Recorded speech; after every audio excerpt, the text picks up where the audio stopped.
Pagi itu, langit terlihat cerah. Angin berhembus lembut melalui celah jendela kamar yang masih tercium aroma dupa pengharum ruangan. Di atas ranjang kayu jati yang sederhana, Tari bangun lebih dulu dari Reza. Ia melirik suaminya yang masih terlelap, tersenyum kecil, lalu bangkit untuk memulai hari. Air hangat sudah ia siapkan, handuk tergantung rapi di gantungan. Itulah rutinitas kecil yang selalu ia lakukan sejak resmi menjadi istri Reza 8 bulan lalu. Meski pernikahan mereka terbilang baru, Tari merasa kehidupannya sudah mendekati sempurna. Reza adalah pria yang membuatnya jatuh cinta sejak awal.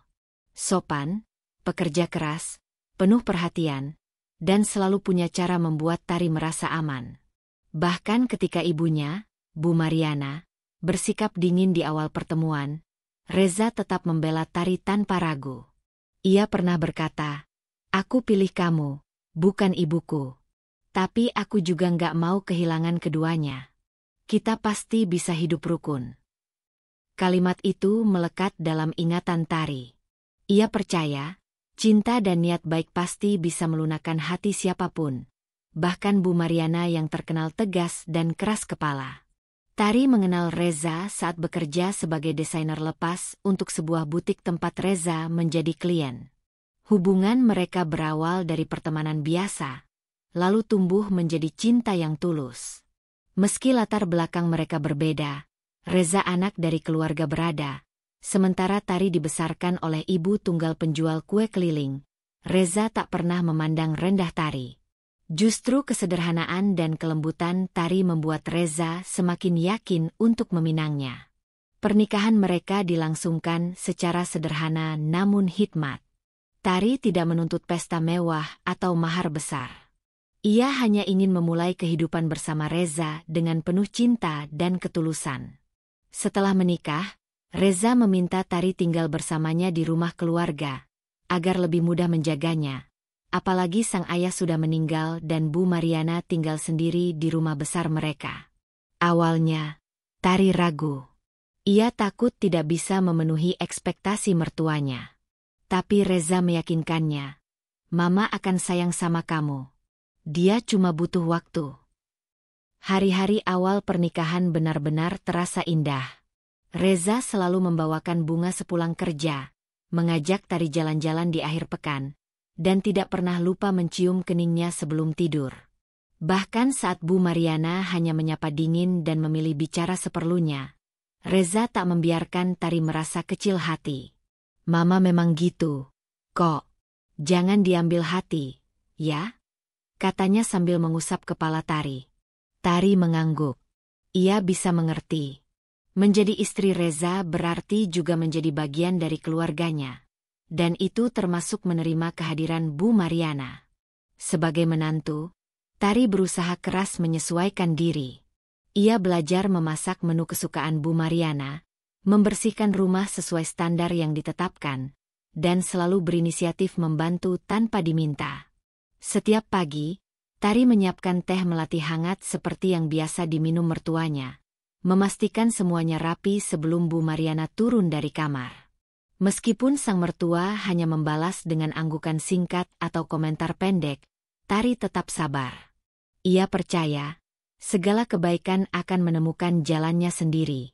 Suatu hari, Tari merasa mual luar biasa di pagi hari.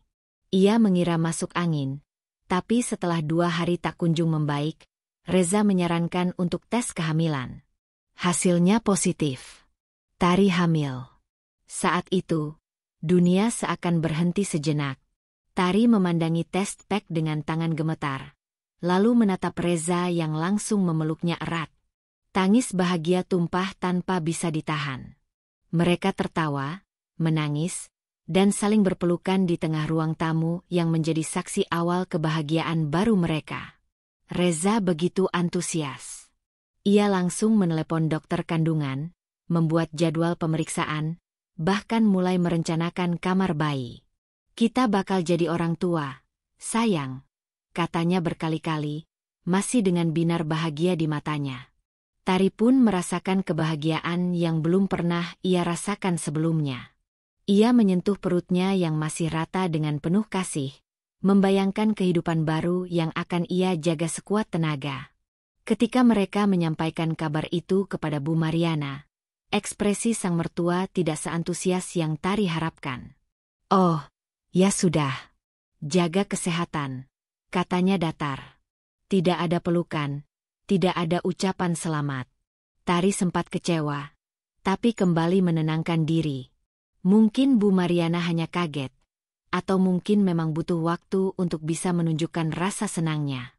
Tapi Reza, seperti biasa, langsung mengalihkan suasana. "Mama itu memang gak ekspresif. Tapi pasti dia senang. Kok, percaya deh." Hari-hari Tari kini dipenuhi dengan rasa syukur dan semangat baru. Ia mulai membaca buku-buku tentang kehamilan, mengikuti kelas prenatal yoga, dan mengatur pola makan. Setiap malam, Reza mengelus perutnya sambil bicara dengan calon bayi mereka. "Papa di sini, Nak. Nanti kita main bola bareng, ya." Kadang mereka tertawa membayangkan bayi mereka seperti apa nanti. Berwajah Reza atau Tari, cerewet atau pendiam, suka musik atau olahraga. Hubungan mereka semakin erat. Reza lebih perhatian dari sebelumnya. Ia bahkan mengurangi jam lemburnya agar bisa menemani Tari ke dokter. Mereka seperti pasangan muda yang sedang jatuh cinta lagi, namun kali ini dengan cinta yang jauh lebih dalam dan mengakar.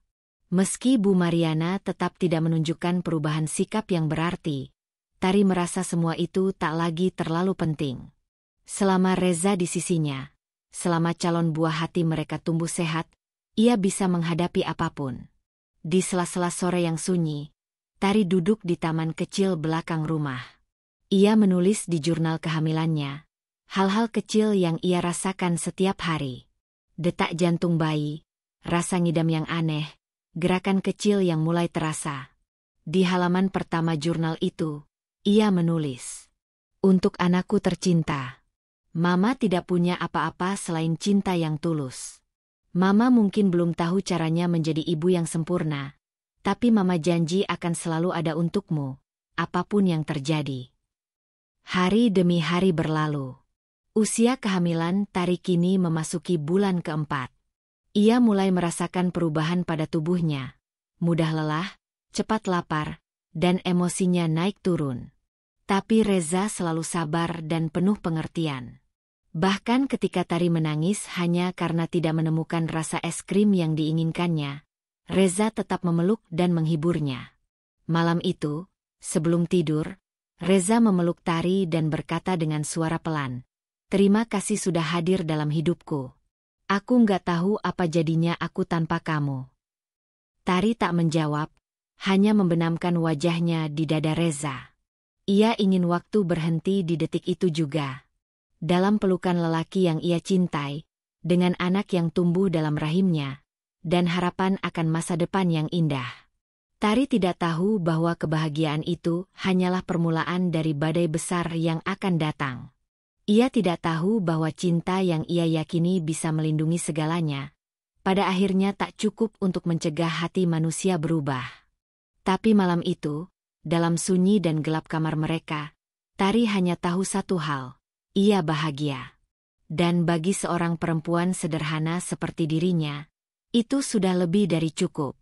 Tari menyadari sejak awal bahwa memilih hidup bersama mertua bukanlah hal mudah, apalagi bagi perempuan yang tidak datang dari keluarga berada. Namun ia percaya, dengan hati yang bersih dan niat yang tulus, semua akan bisa dijalani. Ia yakin, waktu akan meluluhkan kerasnya sikap Bu Mariana. Toh, hidup bukan sekadar mendapat cinta dari suami, tetapi juga belajar membangun kedamaian dalam keluarga besar yang mungkin tak semuanya menginginkan kehadiranmu. Setiap pagi, Tari tetap menjalani hari seperti biasa. Ia bangun lebih awal, merapikan tempat tidur, menyeduh teh melati untuk Bu Mariana, dan menyiapkan sarapan sesuai selera semua anggota rumah. Ia tahu betul bahwa mertuanya suka telur setengah matang dan bubur panas. Jadi ia pastikan semuanya tersaji dengan sempurna di meja makan sebelum Bu Mariana turun. "Silakan, Bu," ucapnya pelan ketika melihat Bu Mariana duduk. Sang mertua hanya mengangguk kecil, tak banyak bicara. Bahkan ketika Reza memuji bubur buatan Tari, Bu Mariana tetap tak menanggapi. Tapi Tari tak mempermasalahkannya. Baginya, keikhlasan adalah kunci agar batin tetap damai. Ia memilih diam, menyibukkan diri dengan merajut, membaca buku kehamilan, atau menyiram tanaman. Kegiatan sederhana yang menjadi pelipur di antara sikap-sikap dingin yang tak kunjung mencair. Usia kandungannya kini menginjak bulan ke-5. Perutnya mulai membuncit, membuat Tari sulit tidur telentang. Tapi di balik semua rasa tak nyaman itu, ada kebahagiaan yang tumbuh pelan-pelan dalam dirinya. Ia mulai bisa merasakan gerakan halus di dalam perutnya. Seolah bayi kecil itu sedang menyapa dunia dari balik kulit tipisnya. Setiap kali gerakan itu terasa, Tari menaruh tangannya di perut sambil membisikkan doa-doa, membayangkan wajah kecil yang akan memanggilnya, "Mama," suatu hari nanti. Reza masih menjadi suami terbaik yang bisa Tari harapkan. Ia semakin perhatian dan tak segan membantu hal-hal kecil yang dulu mungkin ia anggap urusan istri. Mengusap kaki Tari yang pegal, menyiapkan bantal tambahan saat tidur, bahkan ikut menemaninya senam hamil meski hanya sebagai pengantar. Kadang Reza pulang membawa boneka kecil, kadang baju bayi mungil yang belum tentu akan muat nanti. Tari hanya bisa tertawa geli, melihat betapa bersemangatnya suaminya menanti kelahiran anak pertama mereka. "Menurut kamu, bayi kita perempuan atau laki-laki?" tanya Reza suatu malam saat mereka duduk di taman belakang. "Perempuan," jawab Tari mantap. Reza tertawa. "Kenapa kamu yakin banget?" "Karena dia tenang, lembut, kayak kamu." Tari mengelus perutnya pelan. "Dan aku pengen punya anak perempuan, yang bisa jadi sahabat, tempat curhat, yang bisa aku beliin baju-baju lucu." "Kalau laki-laki?" Tari tersenyum. "Aku tetap bahagia, asal dia sehat, lengkap, dan jadi anak baik." Reza meraih tangan Tari, menciumnya perlahan. "Kamu akan jadi ibu terbaik di dunia." Ucapan itu membuat hati Tari bergetar. Kadang ia masih tak percaya hidupnya telah sejauh ini. Dulu ia hanya anak perempuan biasa, tinggal di rumah kontrakan kecil, membantu ibunya jualan kue, tak pernah bermimpi hidup dalam rumah besar seperti sekarang. Tapi cinta membawanya ke tempat yang tak pernah ia bayangkan.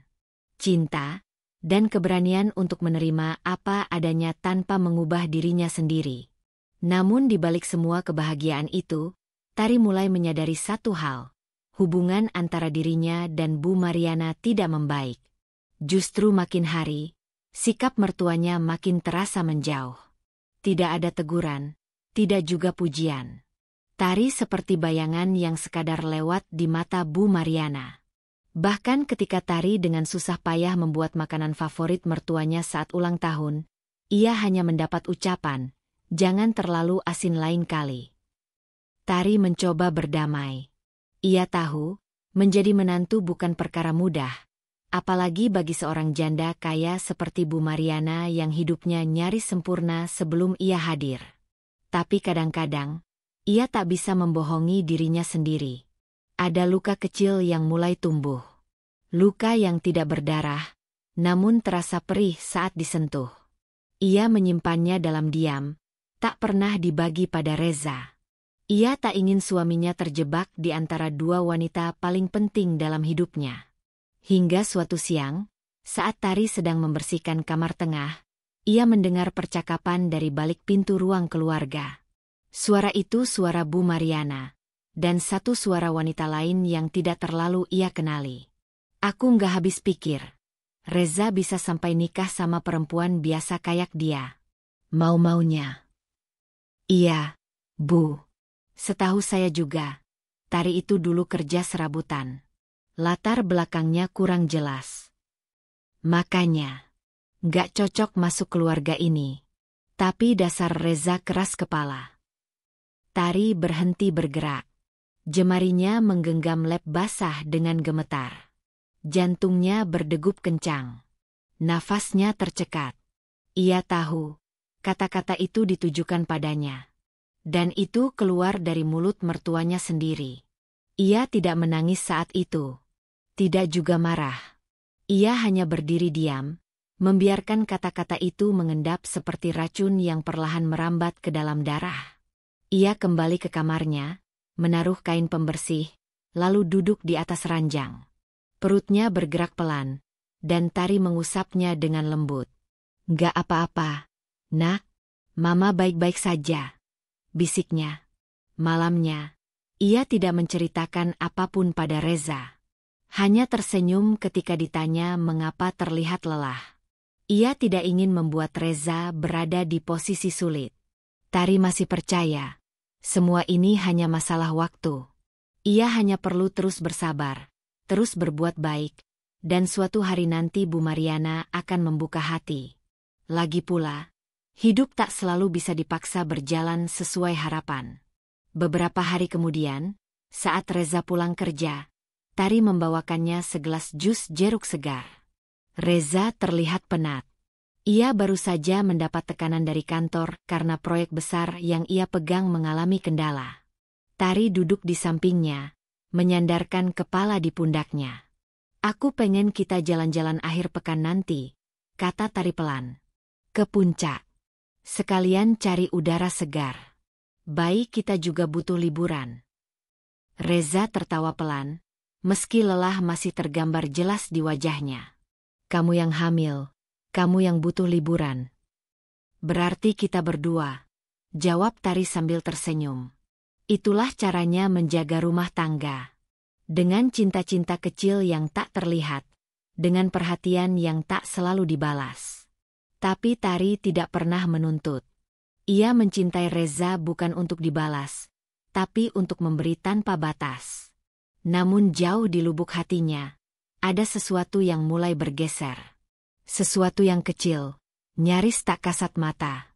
Bukan kemarahan, bukan juga dendam. Tapi mungkin, sedikit kekecewaan.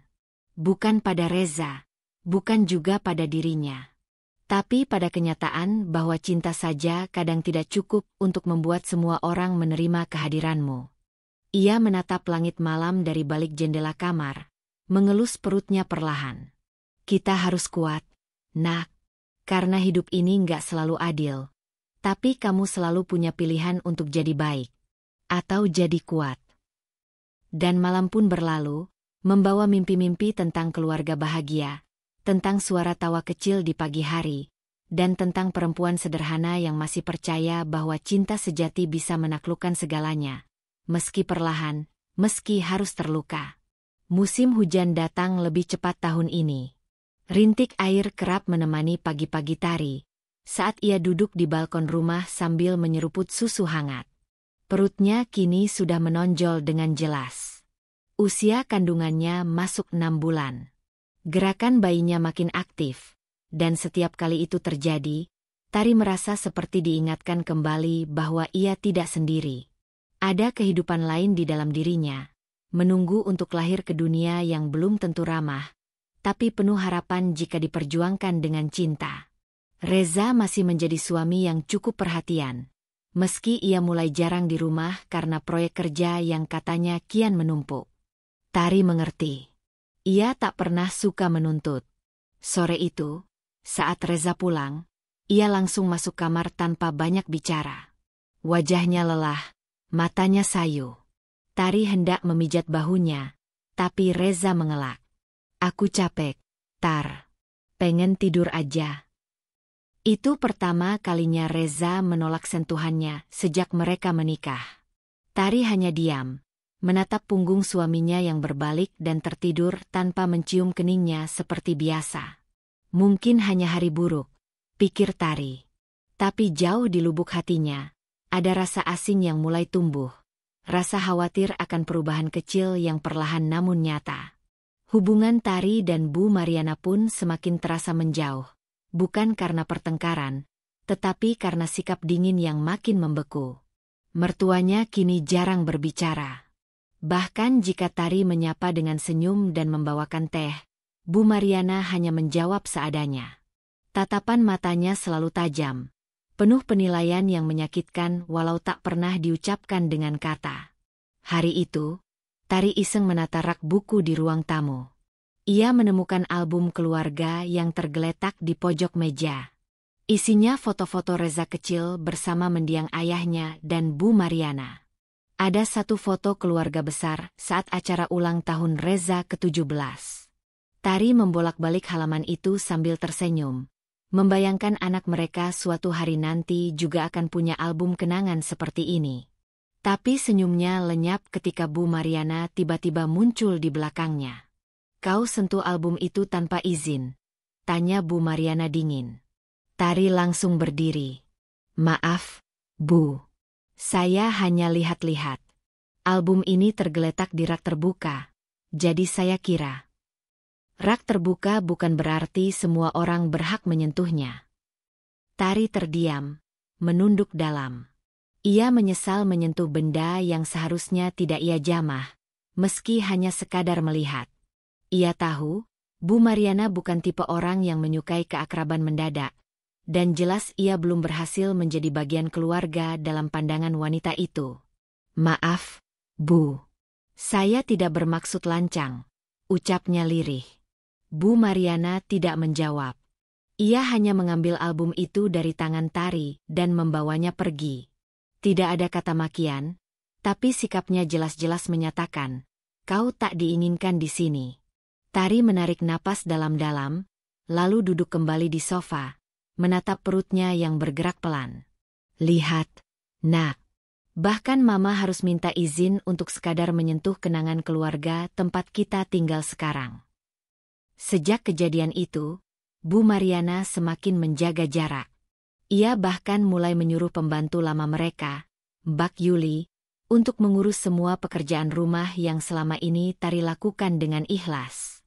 Tari merasa tersingkir dari rutinitas rumah, diperlakukan bukan lagi sebagai anggota keluarga, tapi sebagai tamu yang kebetulan tinggal di sana karena pernikahan dengan Reza. Namun yang paling membuat Tari kecewa adalah sikap Reza. Ia tak lagi menanyakan kabar kehamilan setiap malam. Tidak lagi menyiapkan bantal tambahan atau memijat kaki yang bengkak. Bahkan ketika Tari menunjukkan hasil USG terbaru, Reza hanya mengangguk singkat, tanpa ekspresi takjub seperti dulu. "Laki-laki atau perempuan?" tanya Reza singkat. "Masih belum bisa dilihat jelas. Tapi dokter bilang bayinya sehat." "Bagus." Reza lalu kembali fokus pada ponselnya. Tari menunduk. Rasa haru yang semula ingin ia bagi berubah menjadi sunyi. Di situ, dalam kamar yang pernah menjadi ruang cinta, Tari merasa seperti wanita yang sendirian dalam pernikahannya sendiri. Keesokan harinya, Tari memberanikan diri mengajak Reza berbicara saat sarapan. Mereka duduk berseberangan, sementara Bu Mariana memilih makan di teras belakang. "Mas, aku boleh nanya sesuatu?" Reza menatapnya singkat. "Apa?" "Kamu, ngerasa kita masih kayak dulu nggak?" Reza mengernyit. "Maksud kamu?" "Aku ngerasa kamu makin jauh akhir-akhir ini. Kita jarang ngobrol. Kamu juga kayak udah nggak peduli sama kehamilanku." Reza meletakkan sendoknya, lalu menarik napas panjang. "Tar, kamu tahu aku lagi banyak kerjaan. Aku capek." "Kamu hamil?" "Iya, aku tahu.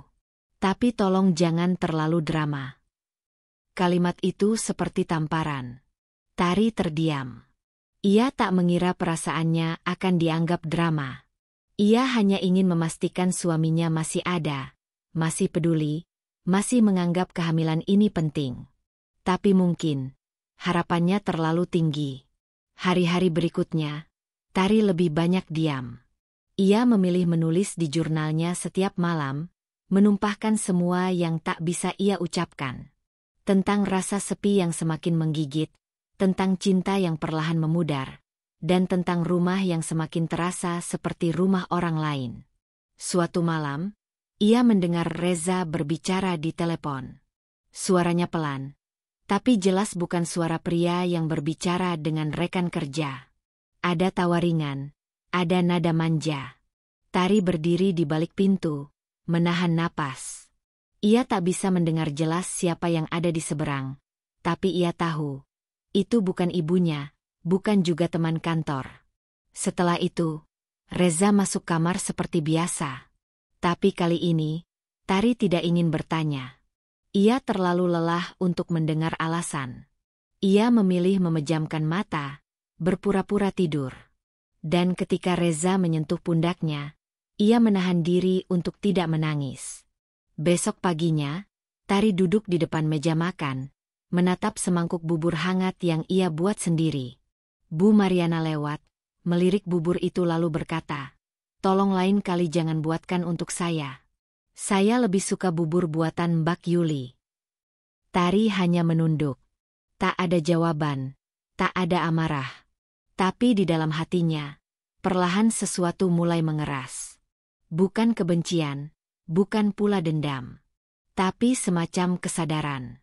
Kesadaran bahwa ia telah melakukan segalanya, dan itu tetap tidak cukup. Malam itu, ia menulis di jurnalnya. "Hari ini aku merasa seperti orang asing. Di rumahku sendiri. Dalam pernikahanku sendiri. Tapi aku tetap di sini. Untukmu, Nak. Mama janji akan tetap bertahan. Sampai waktunya tiba." Dan waktu itu, tanpa Tari sadari, mulai menghitung mundur. Menuju hari di mana cinta tak lagi cukup untuk bertahan. Menuju luka yang akan mengubah segalanya. Pagi itu, Tari berdiri di depan cermin besar di sudut kamar. Tubuhnya berubah jauh sejak hamil 6 bulan lebih. Perutnya membuncit, wajahnya membulat, dan kakinya mulai membengkak bila terlalu lama berdiri. Tapi ia tetap tersenyum. Kehamilan ini bukan beban baginya. Bayi dalam kandungannya adalah sumber harapan, teman setia di saat sunyi, dan alasan terbesar mengapa ia terus bertahan di rumah itu, meski hatinya mulai retak di sana-sini. Namun, tak semua luka tampak dari luar. Luka yang tergores dari kata-kata, tatapan, dan sikap dingin itu lebih menyakitkan, sebab ia tak bisa menunjukkannya pada siapapun. Bahkan pada Reza, suaminya sendiri, yang kini terasa seperti orang asing dalam rumah yang sama. Malam itu, Tari terbangun karena perutnya terasa kencang. Bukan kontraksi, ia tahu itu. Mungkin hanya kelelahan. Ia mengerang pelan, mencoba membangunkan Reza.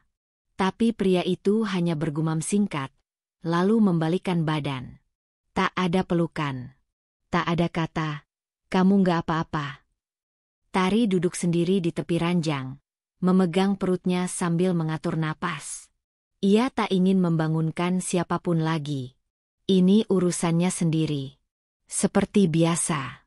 Keesokan harinya, Tari mencoba bangkit lebih pagi dari biasanya. Ia ingin membuat sarapan spesial untuk Reza, berharap bisa mencairkan jarak yang terbentuk beberapa minggu terakhir. Ia menggoreng telur, memanggang roti, dan menyajikan kopi kesukaan suaminya. Semua disusun rapi di meja makan dengan hati yang berharap-harap cemas. Namun saat Reza duduk, satu hal kecil menghancurkan semuanya. "Ada acara pagi ini di kantor, jadi aku nggak bisa makan. Maaf ya." Ucapan itu singkat, dan tanpa menatap mata Tari, Reza beranjak pergi. Tari hanya bisa berdiri, melihat punggung suaminya menjauh. Punggung yang dulu selalu memberikan pelukan, kini hanya jadi bayangan yang makin asing. Tak lama setelah Reza pergi, Bu Mariana muncul. Mengenakan daster sutra biru dan ekspresi yang seperti biasa, dingin dan sinis. "Roti bakar ini buat siapa?" tanyanya. "Buat Reza, Bu." Tapi dia buru-buru. Bu Mariana mendecak pelan. "Kamu pikir suami kamu akan lebih peduli kalau kamu masakin? Lelaki itu sibuk cari uang. Bukan sibuk puji-puji istri." Tari tersenyum paksa. Ia ingin menjawab, tapi menahan diri. Seperti biasa. Namun kalimat berikutnya dari mulut Bu Mariana benar-benar tak ia duga. "Dulu saya pikir Reza akan menikahi Ratih, anak sahabat saya. Cantik, pintar, sepadan. Tapi entah kenapa dia malah pilih kamu. Perempuan tanpa latar belakang jelas. Bahkan ibumu cuma jualan kue. Kamu pikir kamu pantas berdiri di rumah ini? Sejenak, dunia seperti berhenti. Tari menatap mertuanya. Matanya membulat, tubuhnya menegang. Rasanya seperti dihantam batu besar di dada. Bukan karena ucapan kasar itu semata, tapi karena selama ini ia berpikir semua akan baik-baik saja. Ia pikir sikap dingin Bu Mariana hanya butuh waktu untuk berubah. Tapi nyatanya, perempuan itu tidak pernah benar-benar menerimanya. Sejak awal. "Maaf, Bu," jawab Tari pelan, nyaris berbisik. "Maaf." Bu Mariana mendengus. Maaf itu cuma kata. Kamu harus tahu tempatmu, Tari. Jangan terlalu berharap banyak dari Reza. Lelaki bisa berubah kapan saja. Tari tak menjawab. Ia menunduk, lalu berjalan kembali ke kamar, berusaha menahan air mata yang mendesak keluar. Di sana, ia duduk di ujung ranjang, menatap perutnya yang bergerak pelan. Bayinya menendang lembut, seolah tahu ibunya sedang bersedih. "Mama nggak apa-apa, Nak," bisiknya sambil mengelus perut. "Kita masih punya satu sama lain." Hari-hari berlalu dalam keheningan yang semakin pekat. Tari mulai menyadari bahwa Reza kerap pulang larut malam. Kadang tanpa alasan, kadang hanya berkata singkat, "Banyak kerjaan." Tapi setiap kali Tari ingin bicara, Reza selalu terlihat enggan. Seperti ingin segera menyelesaikan percakapan dan kembali ke dunianya sendiri. Tari tahu, ada sesuatu yang disembunyikan. Tapi ia terlalu lelah untuk terus mengejar jawaban. Suatu sore, Tari hendak turun ke dapur untuk mengambil air putih. Saat melewati ruang kerja Reza, ia mendengar suara samar. Ia berhenti. Jantungnya berdebar. Dari celah pintu yang sedikit terbuka, ia melihat Reza sedang bicara melalui video call dengan seseorang. "Nggak usah khawatir. Dia nggak tahu apa-apa." "Iya, aku juga kangen. Besok kita ketemu, ya?" Tari merasa darahnya mengalir lebih cepat. Ia mundur pelan, kembali ke kamar, menahan napas dan air mata. Ia tidak butuh penjelasan. Kata-kata Reza cukup menjadi jawaban. Malam itu, Tari tak bisa tidur. Ia memeluk guling, menatap langit-langit kamar yang gelap. Air matanya mengalir pelan. Perih sekali rasanya menyadari bahwa cinta yang dulu begitu hangat kini berubah menjadi dingin tak bertepi. Ia menulis di jurnalnya. "Mungkin ini pernikahan yang aku impikan, tapi bukan yang aku dapatkan. Mungkin ini keluarga yang aku perjuangkan, tapi bukan yang menerimaku. Dan mungkin ini cinta yang sudah lama mati. Tapi aku masih hidup. Aku dan anakku." Esoknya, Tari memutuskan untuk pergi ke klinik seorang diri. Reza terlalu sibuk, dan ia tak ingin meminta. Pemeriksaan berjalan lancar. Dokter mengatakan bayinya sehat dan tumbuh baik. Tari tersenyum bahagia. Setidaknya, satu hal dalam hidupnya tetap berjalan seperti yang ia harapkan. Namun di perjalanan pulang, ia menerima pesan dari Reza. "Jangan kemana-mana sendirian. Nggak baik buat kandungan. Nanti mama ngomel." Pesan itu tidak membuatnya merasa diperhatikan. Justru terasa seperti teguran atas kebebasan kecil yang ia ambil karena merasa kesepian. Saat sampai di rumah, Bu Mariana sudah menunggu di ruang tamu. "Kamu dari mana?" "Dari klinik, Bu. Kontrol bulanan."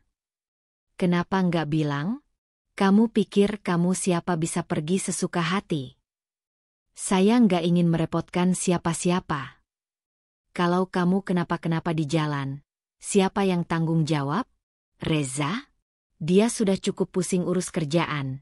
Jangan ditambahin beban lagi." Itu adalah pukulan yang lain. Bahkan kehamilannya pun dianggap beban. Tari tak membalas. Ia hanya masuk ke kamar, mengunci pintu, dan menangis sepuasnya. Ia tahu, luka ini tak terlihat di kulit, tapi mengoyak perlahan dari dalam. Ia tahu, ini baru permulaan dari luka yang lebih besar. Tapi ia juga tahu satu hal. Seorang ibu akan selalu bertahan, bahkan saat semua orang memilih meninggalkan. Matahari pagi menyelinap melalui celah tirai kamar. Tapi Tari tetap memejamkan mata. Bukan karena kantuk, melainkan karena enggan menghadapi kenyataan hari itu. Perutnya yang semakin membesar membuat tubuhnya cepat lelah. Dan tekanan batin dari sikap suami dan mertua membuat segalanya terasa lebih berat dari seharusnya. Namun begitu matanya terbuka, ia tetap bangun.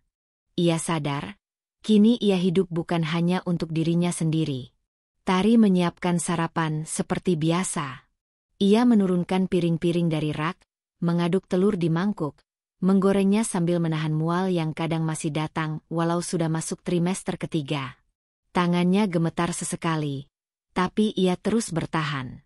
Karena begitulah hidup yang ia kenal, menelan semua rasa sakit dalam diam. Di meja makan, Reza duduk sambil menatap layar ponselnya. Tatapannya dingin dan tak memedulikan usaha Tari yang dengan susah payah menyiapkan makanan pagi itu. "Kamu tahu kan aku nggak suka telur terlalu matang," katanya, tanpa mengangkat kepala. Tari terdiam sesaat, lalu mengangguk. "Maaf, aku akan buatkan lagi." "Nggak usah. Aku juga nggak lapar." Reza berdiri, mengambil tasnya, dan berlalu begitu saja. Tari mematung di dapur. Tangannya masih memegang spatula yang panas. Bukan karena baru dipakai, tapi karena tubuhnya sendiri mulai kehilangan kontrol atas emosinya. Ia ingin marah, tapi ia tahu, satu kata bisa dijadikan alasan bahwa dirinya terlalu sensitif. Ia telah mengalaminya berkali-kali. Saat Reza keluar rumah, Bu Mariana masuk ke dapur. Tatapannya seperti biasa, tak ramah. "Kamu itu kalau masak, pikirkan selera suami. Jangan asal," katanya tajam. Tari menunduk. "Maaf, Bu. Dan jangan lupa cuci kamar mandi atas. Lantai licin. Tadi malam Mama hampir jatuh gara-gara kamu nggak bersihin dengan benar." "Baik, Bu." Meski tubuhnya lelah dan punggungnya sakit, Tari tetap naik ke lantai 2. Ia bawa ember dan kain pel, membersihkan lantai dengan perlahan.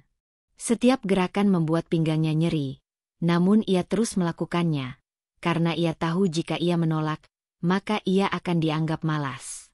Ia tidak punya tempat untuk bersandar. Bahkan Reza pun tak lagi menjadi tempatnya berkeluh kesah. Siang harinya, Tari duduk di teras sendirian. Tangan kirinya mengelus perut, sedangkan tangan kanannya memegang buku kecil berisi daftar nama bayi. Ia mencoba mencari nama yang indah, sesuatu yang bisa menjadi doa dan harapan. Ia tahu bayinya perempuan, dan ia ingin memberikan nama terbaik. Sebuah nama yang penuh makna dan kekuatan. "Mama janji, kamu akan jadi perempuan kuat," bisiknya lirih. "Meski hari ini Mama sendiri, suatu saat kamu akan tahu, Mama berjuang bukan karena lemah, tapi karena cinta." Tiba-tiba, suara keras dari dalam rumah memecah lamunannya. "Tari!" Tari bangkit perlahan, tubuhnya gemetar. Ia berjalan masuk dan menemukan Bu Mariana berdiri di depan wastafel dapur dengan wajah marah. "Kamu naruh cucian piring di sini dari pagi? Kamu pikir ini restoran yang ada pelayan khusus bersihin semua?" Saya tadi bersihin kamar mandi, Bu." "Alasan? Kamu itu males. Dasar perempuan nggak tahu diri. Kalau nggak hamil, udah saya suruh keluar dari rumah ini." Kata-kata itu menampar seperti cambuk. Tari berdiri di sana, terdiam. Ingin rasanya membalas, tapi ia tahu percuma. Apapun yang ia katakan hanya akan jadi senjata untuk melukai dirinya kembali. Bu Mariana lalu menyentuh perut Tari dengan mata melirik tajam. "Anak ini aja belum lahir udah bikin masalah. Belum tentu juga Reza benar-benar menganggap anak ini penting. Hati Tari remuk. Ia mundur satu langkah, mengelus perutnya perlahan. "Jangan sentuh anak saya, Bu," bisiknya pelan. "Apa kamu bilang?" Bu Mariana membelalak. "Saya bilang, jangan sentuh anak saya," ulang Tari dengan suara lebih jelas, meski masih gemetar. Untuk pertama kalinya, ia membela dirinya sendiri. Tapi reaksi Bu Mariana jauh lebih keras. Perempuan itu menunjuk wajahnya, menuduhnya tak sopan, berani melawan orang tua, dan mengatakan bahwa perempuan seperti Tari memang cocoknya tinggal di kolong jembatan, bukan di rumah keluarga terhormat. Sore itu, Tari kembali ke kamarnya dengan tubuh lelah dan mata sembab. Ia duduk di lantai, bersandar di dinding, menatap foto pernikahannya yang terpajang di dinding. Di dalam foto itu, Reza tersenyum memandangnya penuh cinta. Tapi itu dulu. Foto itu kini seperti potret dari dunia yang tak pernah ada. Ia meraih ponsel dan membuka galeri. Beberapa foto USG terbaru masih tersimpan. Di sana, ia melihat siluet kecil bayinya. Kepala, tangan mungil, dan jantung yang berdetak. Air matanya mengalir tanpa suara. Bukan karena lemah, tapi karena cinta. Karena rasa sayang yang besar pada makhluk kecil yang hidup dalam dirinya. Karena alasan itulah, ia belum menyerah. Sebelum tidur, ia menulis di jurnal kecilnya. "Aku ingin menyerah. Tapi aku lebih ingin melihatmu tumbuh. Aku ingin berteriak. Tapi lebih ingin membuatmu bangga. Jadi biarlah malam ini kulalui lagi dengan tangis. Karena besok, aku masih harus kuat. Demi kamu." Keesokan harinya, Tari bangun lebih pagi. Ia tak lagi menunggu Reza sarapan. Ia tak lagi menanti kata-kata manis. Ia menyiapkan makan untuk dirinya sendiri, duduk di meja makan seorang diri, dan makan dengan tenang. Ada yang berubah dalam dirinya. Luka yang terus-menerus digores itu tak membuatnya mati, justru mulai menumbuhkan keberanian baru. Hari itu, ia mulai membuka laptop yang sudah lama ia simpan. Laptop lama peninggalan kuliahnya, yang dulu sering ia pakai untuk mendesain. Jemarinya mulai menyentuh keyboard. Ia membuka kembali folder-folder desain lama. Logo, undangan, brosur. Semua masih ada. Ia tersenyum kecil. "Mungkin ini saatnya aku kembali jadi aku," bisiknya. Dan sejak hari itu, dalam diam, Tari mulai kembali menyentuh dunia yang pernah ia tinggalkan. Dunia yang mungkin bisa menjadi pelarian, atau bahkan jalan keluar dari semua penderitaan ini. Karena ia tahu satu hal pasti, ia sudah sangat lelah. Tapi selama ia masih punya anak dalam kandungannya, ia tak akan menyerah. Hari itu Tari merasa sedikit lebih baik. Beberapa hari terakhir ia mencoba menyibukkan diri dengan membuka kembali laptopnya, membuat desain kecil-kecilan yang ia unggah ke media sosial. Tak banyak yang melihat, tapi komentar dari 2 pengguna asing yang memuji desainnya cukup untuk membuat semangatnya tumbuh kembali. Ia merasa, untuk pertama kalinya dalam waktu lama, bahwa dirinya bukan sekadar penghuni rumah yang tak diinginkan. Ia masih memiliki kemampuan, nilai, dan identitas. Namun, pagi itu awan menggantung kelabu di langit, seperti pertanda akan datangnya badai. Tari sedang menyapu lantai ruang tamu ketika Bu Mariana turun dari lantai 2 dengan ekspresi masam. Ia berjalan cepat menuju dapur dan membuka kulkas dengan kasar, lalu berteriak dari sana. "Ini siapa yang buang sup ayam dari semalam?" Tari menoleh, jantungnya berdetak cepat. Ia ingat sup itu sudah basi karena tak disimpan dengan benar oleh pembantu yang sedang pulang kampung. Tari membuangnya kemarin pagi karena baunya menyengat. Ia tak menyangka keputusan kecil itu akan memicu ledakan besar. "Itu saya, Bu. Supnya sudah asam. Saya takut meracuni orang rumah." "Siapa kamu berani buang makanan di rumah ini? Kamu pikir kamu siapa? Ibu rumah tangga yang punya kuasa penuh." Saya cuma takut makanan basi membahayakan kesehatan. Jangan jawab. Kamu itu makin hari makin kurang ajar, ya? Dari mana kamu belajar melawan orang tua? Tari menelan ludah, mencoba mengatur napas. Perutnya terasa sedikit kencang. Bayinya menendang pelan. Ia menahan tangan kanannya yang ingin memegangi perut, agar Bu Mariana tidak semakin mencemoohnya karena tampak lemah. Saya nggak bermaksud melawan, Bu. Saya hanya mencoba bertanggung jawab. Omong kosong.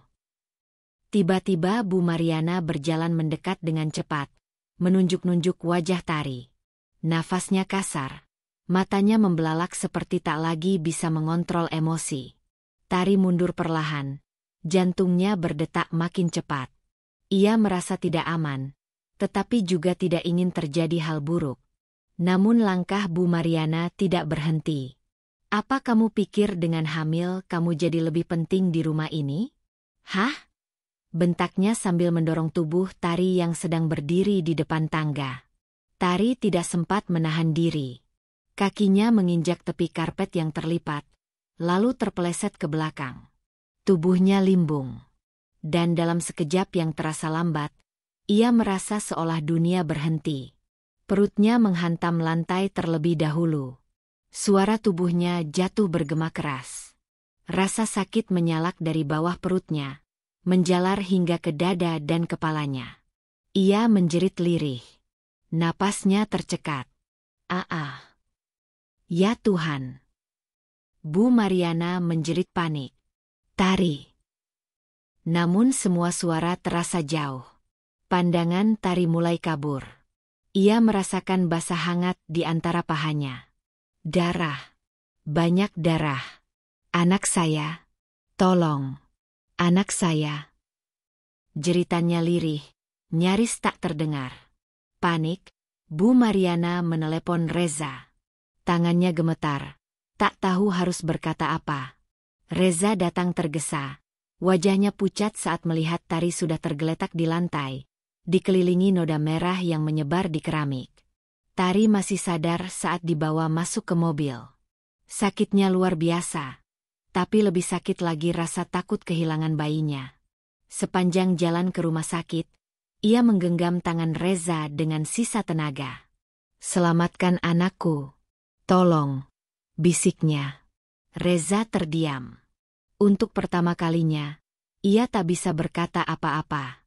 Sesampainya di rumah sakit, Tari langsung dilarikan ke ruang UGD. Dokter datang bergegas, tim medis bekerja cepat, dan Reza hanya bisa menunggu di luar dengan wajah tegang. Ia terus berjalan mondar-mandir, memegangi rambutnya sendiri. Beberapa jam kemudian, dokter keluar dengan wajah penuh duka. "Pak Reza, kami mohon maaf. Kami sudah berusaha semaksimal mungkin. Tapi janinnya tidak bisa diselamatkan." Waktu seperti berhenti.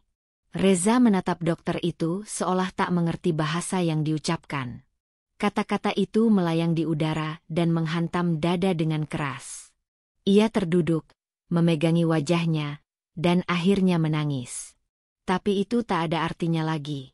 Tari terbangun beberapa jam kemudian di ruang rawat. Matanya membuka pelan, dan hal pertama yang ia rasakan adalah kehampaan. Ia tak perlu diberitahu. Ia tahu. Tangis bayi yang ia harapkan tak terdengar. Tidak ada yang menenangkannya. Tidak ada kehidupan lagi dalam rahimnya. Air matanya mengalir diam. Ia tak menangis keras, tak menjerit. Karena rasa sakitnya terlalu dalam untuk sekadar diungkap dengan suara. Reza masuk perlahan ke dalam kamar. Ia mencoba menyentuh tangan Tari, tapi Tari menariknya pelan. "Kamu tahu apa yang terjadi?" tanya Tari lirih. Reza tak menjawab. "Kamu tahu siapa yang dorong aku sampai jatuh?" Lagi-lagi Reza hanya menunduk. Tari menghela napas panjang, dengan suara bergetar. "Kamu diam karena kamu tahu, dan kamu pilih bungkam." "Tari, maaf. Maaf." Ia menatap Reza dengan mata merah. "Anak kita mati. Kamu bilang maaf." Reza tak bisa membalas. Ia tahu, apapun yang ia katakan hanya akan terdengar hampa. Tari menoleh ke jendela. Matanya menerawang. Dalam diam, ia mengusap perutnya yang kini kosong. Tak ada lagi gerakan, tak ada lagi tendangan lembut. Mama akan tetap kuat, nak, bisiknya. Walau kamu gak sempat lahir ke dunia, kamu sudah mengubah hidup Mama. Sekarang, saatnya Mama berdiri. Pagi itu rumah sakit terasa sunyi meski lalu lalang perawat masih terdengar dari kejauhan. Tari menatap langit-langit kamar rawat inapnya tanpa berkedip, matanya kering, tak lagi mengalirkan air mata. Semua rasa telah luruh semalam bersama hilangnya nyawa mungil yang ia kandung selama 7 bulan penuh harapan dan cinta. Ia tak lagi menangis. Ia sudah melewati tahap itu. Yang tersisa kini hanya kekosongan dan kehancuran. Perawat masuk dengan langkah pelan, membawa obat dan menyapanya dengan lembut. Bu Tari, ini vitamin dan obat untuk bantu pemulihan. Tari hanya mengangguk, tanpa suara. Ia mengangkat tangan dengan gerakan lamban.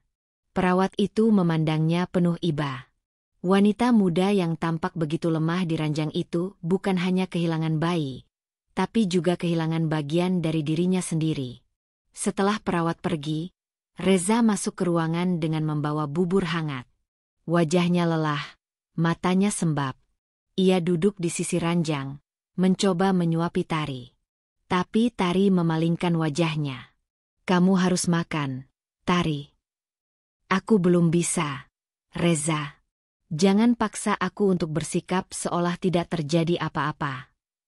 Reza menaruh sendok itu, menghela napas panjang. Aku juga sedih, Tari. Aku juga kehilangan. Tari menoleh pelan, menatap tajam wajah suaminya. Tapi kamu tidak mempertahankan aku. Kamu diam waktu ibumu mendorongku. Kamu diam waktu aku disalahkan karena jatuh. Bahkan, saat aku kehilangan anak kita, kamu masih diam. Tari, aku tidak tahu harus bagaimana. Itu masalahmu, Reza. Selalu tidak tahu. Selalu memilih diam. Reza menunduk. Untuk pertama kalinya sejak menikah, ia merasa tak lagi mengenali istrinya. Wajah lembut yang dulu selalu penuh senyum kini tampak kosong, namun memancarkan kemarahan yang dalam. Ada luka yang tidak bisa ia sembuhkan, dan mungkin tidak akan pernah bisa. Beberapa menit kemudian, Bu Mariana datang dengan wajah pura-pura sedih. Ia membawa buah tangan dan menjinjing tas belanjaan. Tari, ibu ikut berduka ya, nak? Ibu juga syok waktu lihat kamu jatuh. Tari tak menjawab. Matanya hanya menatap lurus ke arah wanita yang telah merenggut segalanya darinya. Ibu nggak tahu kamu bisa sampai jatuh segitunya. Seharusnya kamu lebih hati-hati. Ya. Ibu juga jadi merasa bersalah. Tari masih diam. Reza memandangi keduanya dengan canggung. Reza, tolong keluar sebentar. Aku mau bicara empat mata dengan ibu. Reza terperangah. Tari. Keluar. Suaranya pelan, namun tegas. Tak bisa dibantah. Reza ragu-ragu, tapi akhirnya menuruti. Pintu tertutup. Tinggal Tari dan Bu Mariana dalam ruang sepi itu. Tari mendudukkan diri, walau masih lemah. Matanya menatap lurus ke depan, tak berkedip. Bu Mariana terlihat tak nyaman. Ibu, aku nggak akan marah, nggak akan teriak, apalagi lempar sesuatu ke arah ibu seperti yang mungkin ibu bayangkan. Tari, ibu. Satu saja. Katakan di hadapanku. Kamu yang dorong aku waktu itu, kan? Bu Mariana kaget. Sekilas terlihat getar di matanya. Tari, kamu salah paham. Kamu jatuh sendiri karena tergelincir. Tari tersenyum kecil. Ibu hebat sekali ya. Bahkan setelah mengambil nyawa anakku, ibu masih bisa berbohong dengan tenang. Tari, kamu jangan bicara sembarangan. Ibu tidak Aku akan anggap itu pengakuan. Bu Mariana berdiri hendak pergi. Namun sebelum ia membuka pintu, Tari berkata pelan, nyaris seperti doa kutukan. Mulai hari ini, aku mati sebagai istri Reza, dan lahir kembali sebagai wanita yang akan membuat kalian berdua membayar semuanya. Bu Mariana terdiam. Dingin merayap dari punggungnya. Ia menoleh, dan untuk pertama kalinya, ia melihat sosok Tari yang berbeda. Mata itu bukan lagi milik menantu yang lugu dan sabar. Mata itu milik seseorang yang telah kehilangan segalanya, dan tak punya apa-apa lagi untuk ditakuti. Beberapa hari setelah keluar dari rumah sakit, Tari memilih untuk tinggal di rumah orang tuanya. Reza mencoba membujuknya pulang, tapi Tari tetap menolak. Ia mengatakan butuh waktu untuk sendiri. Ia ingin memulihkan diri, katanya. Tapi sebenarnya, dalam diam, Tari mulai menyusun kekuatannya kembali. Bukan untuk kembali menjadi istri yang baik, melainkan untuk menjadi sosok baru yang tak bisa lagi diinjak siapapun. Ia membuka kembali akun desainnya yang dulu terbengkalai. Ia mulai menggambar tiap malam, memesan alat-alat digital untuk desain kain, menjahit dengan tangan sendiri. Setiap tusukan jarum seolah mengobati luka di hatinya.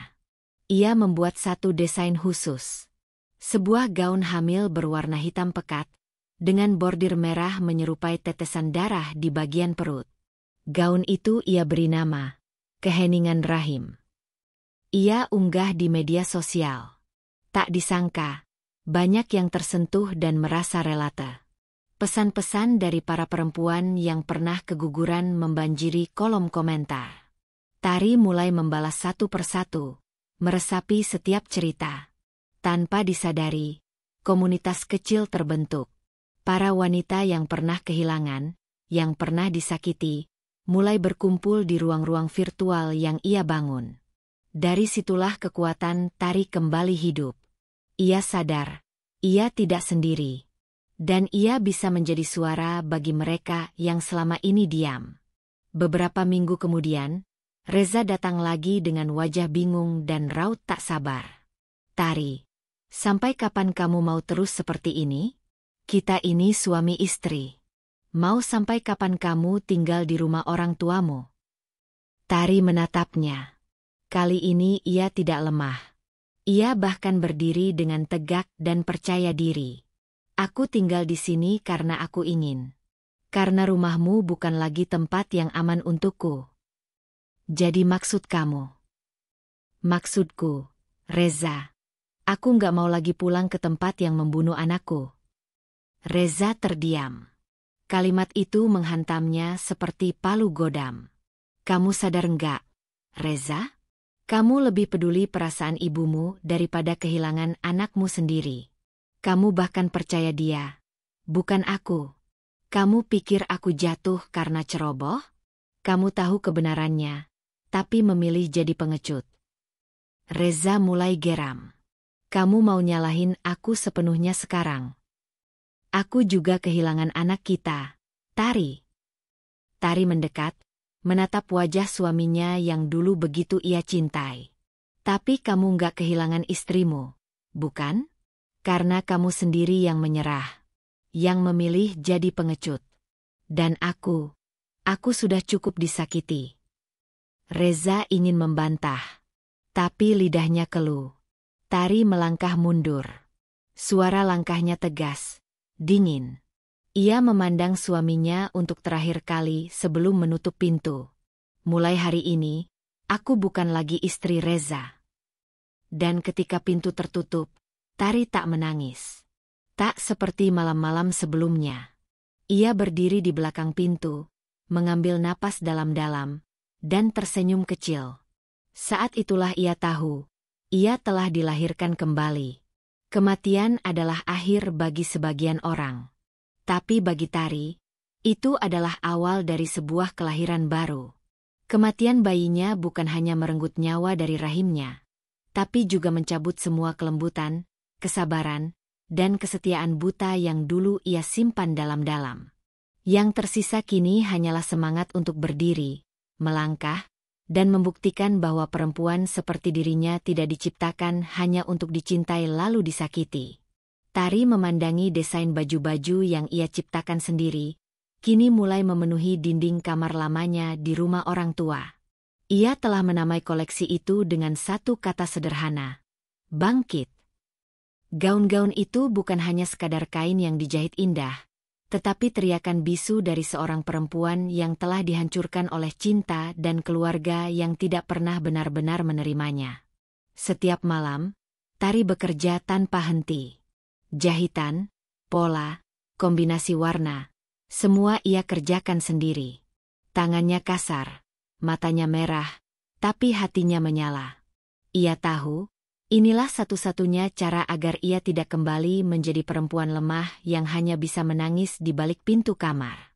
Tar, kamu yakin gak mau cari kerja dulu aja? Ini pasti berat banget kamu mulai sendiri, tanya Laila, sahabat lamanya yang kini menjadi pelanggan pertamanya. Aku gak mau kerja untuk orang lain, Lai, jawab Tari sambil menjahit. Aku sudah cukup mengabdi dalam rumah tangga yang ternyata malah menyingkirkan aku. Sekarang giliran aku membangun sesuatu untuk diriku sendiri. Laila mengangguk penuh hormat. Ia tahu betul luka dalam Tari, tapi juga melihat api semangat yang tak pernah sebesar ini sebelumnya. Beberapa bulan berlalu. Bisnis desain busana milik Tari, yang ia beri nama Tari Atelier, mulai dikenal. Awalnya hanya dari mulut ke mulut, lalu pelan-pelan merambah media sosial. Banyak ibu muda dan wanita karir yang tertarik dengan desain Tari, karena setiap gaunnya membawa pesan emosional. Tari menjahit luka menjadi karya. Dan karya itu berbicara kepada para wanita lain yang pernah mengalami hal serupa. Bersamaan dengan naiknya popularitas Tari, datang pula tawaran kerjasama dari berbagai pihak. Namun Tari selektif. Ia hanya mau bekerja dengan orang-orang yang menghormati kisahnya, bukan hanya menjadikan lukanya alat jualan. Sementara itu, kabar tentang Tari yang mulai sukses pun perlahan sampai ke telinga Reza dan Bu Mariana. Mereka awalnya mengabaikan, mengira itu hanya usaha kecil yang akan mati sendiri. Tapi seiring waktu, nama Tari mulai muncul di artikel fashion digital, bahkan sempat diwawancarai oleh media lokal karena keberhasilannya merangkul komunitas perempuan yang mengalami trauma kehamilan dan kekerasan verbal dalam rumah tangga. Di sisi lain, Reza mengalami masa-masa sulit. Bisnis yang ia bangun dengan bantuan sahabatnya kini goyah karena keputusan ekspansi yang gegabah. Sementara Bu Mariana semakin tua dan sakit-sakitan, namun tetap keras kepala. Mereka kehilangan banyak klien, dan keuangan perlahan menipis. Ironisnya, salah satu klien besar mereka, perusahaan garmen dari luar negeri, tiba-tiba membatalkan kerjasama, karena mereka memutuskan untuk bermitra dengan brand lokal baru yang sedang naik daun. Tari Atelier. Ini nggak masuk akal, seru Reza, membanting map dokumen. Kenapa mereka pilih brand baru yang bahkan belum punya pabrik besar? Manajer proyek mereka hanya mengangkat bahu. Karena cerita di balik brand itu kuat. Mereka jual bukan cuma baju, tapi pengalaman dan empati. Bu Mariana mendengus. Pasti ada yang nyogok. Gak mungkin pelanggan besar pindah cuma karena cerita norak. Reza diam. Tapi di lubuk hatinya, ia mulai merasakan ketakutan yang tak bisa ia ungkapkan. Apakah ini semua karma? Sementara itu, Tari memandangi showroom kecil barunya di pusat kota. Ia menyentuh rak-rak kayu yang mengilap, menatap manekin yang mengenakan gaun koleksi terbaru. Di tengah showroom, berdiri potret kecil anaknya yang tak pernah lahir. Dihiasi bunga lili putih dan papan kecil bertuliskan, "Untukmu yang tetap hidup dalam setiap jahitanku." Seketika, bulu kuduk para tamu yang hadir di pembukaan showroom itu berdiri. Banyak yang menangis. Banyak pula yang membeli hanya karena ingin mendukung perjuangan seorang ibu yang kehilangan tapi memilih untuk tidak menyerah. Tak lama setelah showroom itu viral, seorang investor besar tertarik untuk berinvestasi di Tari Atelier. Tapi sebelum bertemu dengan Tari, investor itu ingin melihat siapa pemilik brand ini secara langsung. Tari setuju. Ia berdandan rapi. Baju putih sederhana, celana panjang krem, rambut disanggul rapi. Tak ada perhiasan mewah. Tapi auranya berbeda. Elegan. Tegas. Dan tak lagi terlihat rapuh. Hari itu, sebuah undangan bisnis dikirimkan kepada Reza dari seorang investor yang mengaku tertarik menyelamatkan bisnisnya yang nyaris bangkrut. Dengan harapan besar, Reza dan ibunya hadir di kantor tinggi di pusat kota, menunggu di ruang meeting. Tak disangka, saat pintu terbuka, langkah sepatu hak tinggi terdengar masuk. Dan muncul sosok yang tak asing. Tari, mantan istrinya, kini bukan lagi Tari yang dulu.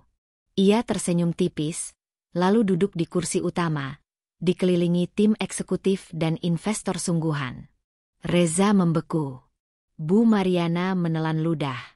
Wajahnya pucat pasi. Selamat siang, Reza. Bu Mariana. Senang bisa bertemu lagi, di posisi yang berbeda, kata Tari tanpa senyum tulus, melainkan nada datar yang penuh penegasan. Ka, kamu? Ya. Saya pemilik Tari Atelier. Dan saya investor yang kalian harapkan bisa menyelamatkan perusahaan kalian dari kebangkrutan. Bu Mariana membuka mulut, hendak bicara, tapi tak mampu. Tari menatap mereka. Dingin. Anggun. Tapi juga penuh luka yang terbungkus rapi. Dulu aku datang ke rumah kalian sebagai istri yang mencari keluarga. Kini aku datang sebagai perempuan yang tak butuh pengakuan dari siapapun. Tari tahu, ini baru awal dari semuanya. Ia belum akan menjatuhkan mereka hari ini. Ia akan membuat mereka sadar, perlahan, bahwa tidak semua orang bisa kamu injak dan berharap akan tetap diam. Kematian anaknya telah menghidupkannya kembali. Dan hidupnya kini, bukan untuk memohon cinta dari siapapun, tapi untuk menciptakan kekuatan dari luka. Karena ada perempuan yang memilih bertahan demi cinta. Dan ada perempuan seperti Tari, yang memilih bangkit demi harga dirinya.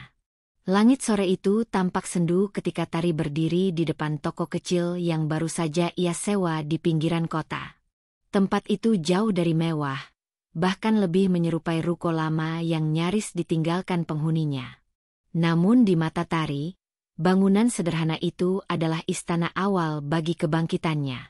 Dindingnya mungkin belum dicat ulang, dan lampu gantungnya masih berdebu, tapi semangat yang ia bawa ke dalam ruangan itu membuat segala kekurangan terlihat tak berarti. Dengan tangan sendiri, Tari membersihkan lantai, mengecat dinding, dan menyusun rak-rak kayu bekas yang ia beli murah dari toko loak. Ia menyulap tempat itu menjadi studio kerja, showroom mini, sekaligus tempat curhat bagi banyak perempuan yang datang bukan hanya untuk membeli baju, tapi juga untuk merasa didengar. Hari pertama dibuka, hanya satu pelanggan yang datang, Laila, sahabat lamanya.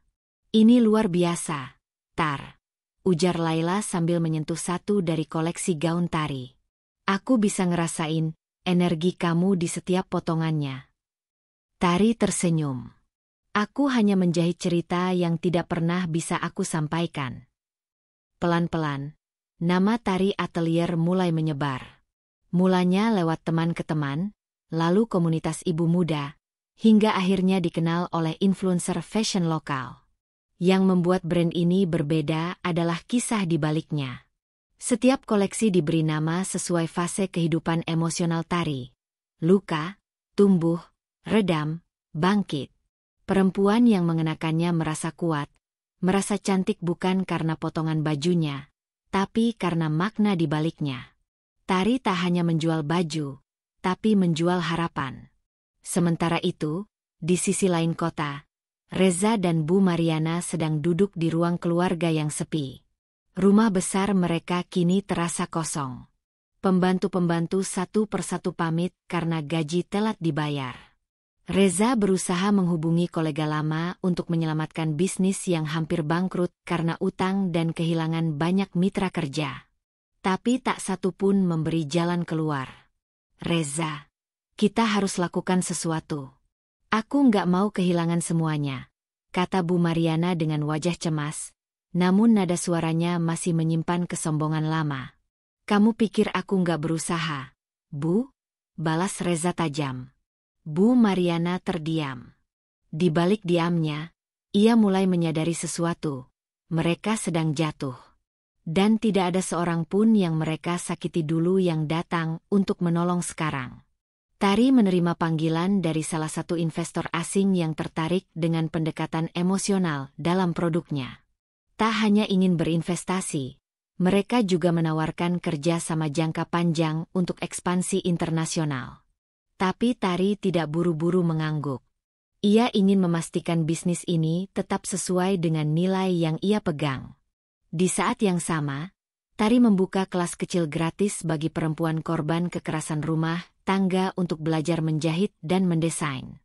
Ia menyewa seorang konselor untuk mendampingi sesi konseling sebelum pelatihan. Ia percaya, perempuan yang kuat bukan hanya yang bisa berdiri sendiri, tapi juga mampu membantu yang lain berdiri. Di sebuah sesi pelatihan, seorang ibu muda menangis di pelukan Tari setelah berhasil menjahit rok pertamanya. Aku kira aku nggak bisa ngapa-ngapain lagi, Mbak. Tapi sekarang aku tahu, aku bisa mulai lagi. Tari memeluknya erat. Ia tahu betul rasa itu. Rasa tidak berharga. Tapi kini, ia tak ingin ada perempuan lain yang merasa seburuk dirinya dulu. Nama Tari semakin besar. Undangan ke acara-acara fashion lokal hingga nasional berdatangan. Media mulai melirik kisah hidupnya. Namun Tari menolak tampil di TV. Ia lebih memilih kisahnya dibagikan dalam bentuk dokumenter sederhana di kanal YouTube komunitas perempuan, yang akhirnya menjadi viral karena begitu jujur dan menyentuh. Ketika video itu menyebar, banyak orang mulai sadar. Tari adalah mantan istri Reza. Mantan menantu Bu Mariana. Orang-orang yang dulu terkenal sebagai keluarga terpandang. Kini semua orang membicarakan perubahan dramatis nasib mereka. Reza murka. Ia merasa nama baiknya tercoreng. Ia tak bisa lagi bersembunyi di balik nama besar keluarganya. Apa dia sengaja mempermalukan kita? Katanya suatu malam, menendang meja. Bu Mariana tak menjawab. Ia hanya termenung. Tatapannya kosong. Namun ada secercah ketakutan yang mulai merayap. Untuk pertama kalinya dalam hidupnya, ia merasa kalah oleh perempuan yang dulu ia anggap lemah. Suatu pagi, Tari menerima email berisi permintaan pertemuan bisnis dari sebuah perusahaan tekstil besar milik keluarga Reza. Dalam undangan itu, tidak disebutkan siapa yang akan hadir. Tapi Tari tahu, waktunya hampir tiba. Hari di mana semua yang pernah menginjaknya akan berdiri di depan pintunya. Ia menyusun semua dokumen dan proposal dengan rapi. Bukan untuk mencari kerjasama, tapi untuk menunjukkan bahwa yang dulu mereka remehkan, kini berdiri di tempat yang lebih tinggi. Hari pertemuan itu tiba. Tari datang dengan jas putih gading dan celana panjang hitam. Tak ada perhiasan mencolok. Hanya dirinya, penuh wibawa. Ia memasuki ruang rapat besar di sebuah gedung megah, disambut oleh staf yang menghormatinya layaknya CEO perusahaan raksasa. Dan saat pintu ruang utama dibuka, di sanalah Reza dan Bu Mariana menunggu. Tatapan mereka penuh keterkejutan. Mereka tak menyangka akan kembali bertemu dengan Tari dalam keadaan seperti ini. Tari menahan senyum. Ia berjalan perlahan, duduk di kursi tengah, lalu membuka berkasnya. Selamat pagi. Terima kasih atas undangannya. Saya dengar kalian sedang membutuhkan mitra penyelamat, katanya tenang. Reza tak bisa berkata apa-apa. Bu Mariana terlihat menunduk. Mungkin malu. Mungkin takut. Dalam hatinya, Tari berucap lirih. Langkah awalku yang dulu kalian anggap sia-sia, kini membuat kalian harus berjalan menunduk di jalanku. Episode ini bukan tentang balas dendam yang berteriak. Ini tentang perempuan yang memilih melangkah saat ia disingkirkan. Dan kini, langkah itu membawanya ke tempat di mana ia bisa menatap mata mereka yang pernah menyakitinya, tanpa dendam di mata, hanya kemenangan. Tari bukan hanya bangkit. Ia melangkah. Dan setiap langkahnya, kini mengguncang dunia yang dulu menolaknya. Di meja rapat yang dingin dan penuh ketegangan itu, Tari duduk dengan tenang. Sementara Reza tampak gelisah dan Bu Mariana berusaha menyembunyikan keterkejutannya. Mereka tidak menyangka bahwa sosok perempuan yang dulu mereka pandang hina, kini duduk sebagai satu-satunya penyelamat bisnis keluarga mereka. Jadi, Tari membuka suara dengan intonasi datar namun penuh wibawa. Saya ingin tahu, apa rencana kalian untuk membayar kembali utang perusahaan dan menyelamatkan reputasi yang mulai runtuh? Pertanyaan itu seharusnya datang dari pihak mereka. Tapi kini Tari yang memegang kendali. Reza mencoba menjaga wajahnya tetap tenang, tetapi sorot matanya menunjukkan kegelisahan. Kalau kamu bersedia membantu kami, tentu akan ada pembagian keuntungan yang sepadan, ucap Reza, mencoba terdengar meyakinkan. Tari hanya tertawa kecil, bukan karena lucu, tapi karena geli. Menarik sekali. Dulu, kalian tak pernah merasa saya cukup layak bahkan untuk tinggal di rumah kalian. Sekarang kalian ingin berbagi keuntungan. Bu Mariana akhirnya angkat bicara. Tari, kamu jangan membawa masalah pribadi ke urusan bisnis. Ini soal kelangsungan hidup banyak karyawan kami. Tari menoleh, menatap mata perempuan yang dulu mendorongnya hingga kehilangan anak yang sangat ia cintai. Sayangnya, Bu Mariana, katanya pelan tapi menusuk, bagi saya ini sangat pribadi. Setelah pertemuan itu, Tari kembali ke kantornya dan menggelar rapat dengan tim hukumnya. Ia memaparkan kemungkinan untuk mengambil alih penuh perusahaan Reza melalui mekanisme penyelamatan keuangan, namun dengan syarat yang akan sangat berat bagi mereka. Pastikan setiap pasal dalam perjanjian membuat mereka tak bisa mengelak. Aku tidak ingin satupun celah hukum yang bisa mereka gunakan untuk menyerang balik, tegas Tari. Sementara itu, di rumah Reza, keadaan semakin memburuk. Tagihan demi tagihan berdatangan. Saham mereka di pasar mulai jatuh. Para kolega bisnis menarik diri satu persatu. Nama baik keluarga yang dulu begitu dibanggakan kini mulai tercoreng di media bisnis. Kita tidak punya pilihan, Reza. Tanda tangani saja syarat-syaratnya, desak Bu Mariana. Tapi Bu, syarat itu gila. Menyerahkan seluruh saham? Menandatangani pernyataan bahwa kita bersalah soal keguguran itu? Itu bisa menghancurkan kita. Reza hampir berteriak. Lebih baik hancur dengan terhormat daripada bangkrut dan dipermalukan tanpa ampun, jawab Bu Mariana lirih. Untuk pertama kalinya, nada suaranya terdengar kalah. Tari menyusun semuanya rapi. Ia tidak datang untuk membalas dengan teriakan atau kekerasan. Balas dendam yang ia jalankan adalah balas dendam paling mematikan. Diam, dingin, dan penuh strategi. Ia mengingat saat-saat di mana ia harus menelan hinaan, tidur dengan mata bengkak karena menangis, dan menahan luka ketika kehilangan bayi dalam kandungannya. Ia tidak akan pernah mengulang semua itu. Dan Reza harus tahu rasa sakit seperti apa yang dulu ia abaikan. Beberapa hari kemudian, Reza dan Bu Mariana kembali duduk di hadapan Tari, membawa dokumen perjanjian yang telah ditandatangani. Wajah mereka tampak seperti pecundang yang baru saja menyerahkan pedangnya di medan perang. Selamat datang di dunia saya, ucap Tari pelan sambil menandatangani bagian terakhir dari dokumen. Mulai hari itu, Tari resmi menjadi pemilik mayoritas saham perusahaan milik keluarga Reza. Ia mengubah struktur manajemen, mengganti hampir seluruh jajaran direksi, dan menetapkan kebijakan baru yang fokus pada transparansi dan tanggung jawab sosial perusahaan. Tari tak berhenti di sana. Ia mulai menggandeng perusahaan lain untuk kampanye advokasi perempuan. Ia muncul di seminar, menjadi pembicara di universitas, dan menerima penghargaan sebagai perempuan inspiratif tahun ini. Namun, dalam setiap langkah yang ia ambil, Ia tidak pernah menyebut nama Reza atau Bu Mariana. Ia membiarkan publik yang menyusun sendiri potongan-potongan puzzle masa lalunya dari wawancara dan artikel. Mereka yang dulu tertawa melihat Tari tersungkur, kini menontonnya dari balik layar kaca, tak berdaya, tak bisa berkata apa-apa. Pada suatu malam, Tari duduk sendirian di atap apartemennya. Angin sejuk berembus, membawa aroma samar melati dari taman bawah. Ia menatap langit, menyesap secangkir teh hangat. "Anakku," bisiknya, ibu sudah membuat mereka tahu rasa. Namun, mata Tari tidak menangis. Tidak ada air mata malam itu. Hanya kekosongan yang tersisa.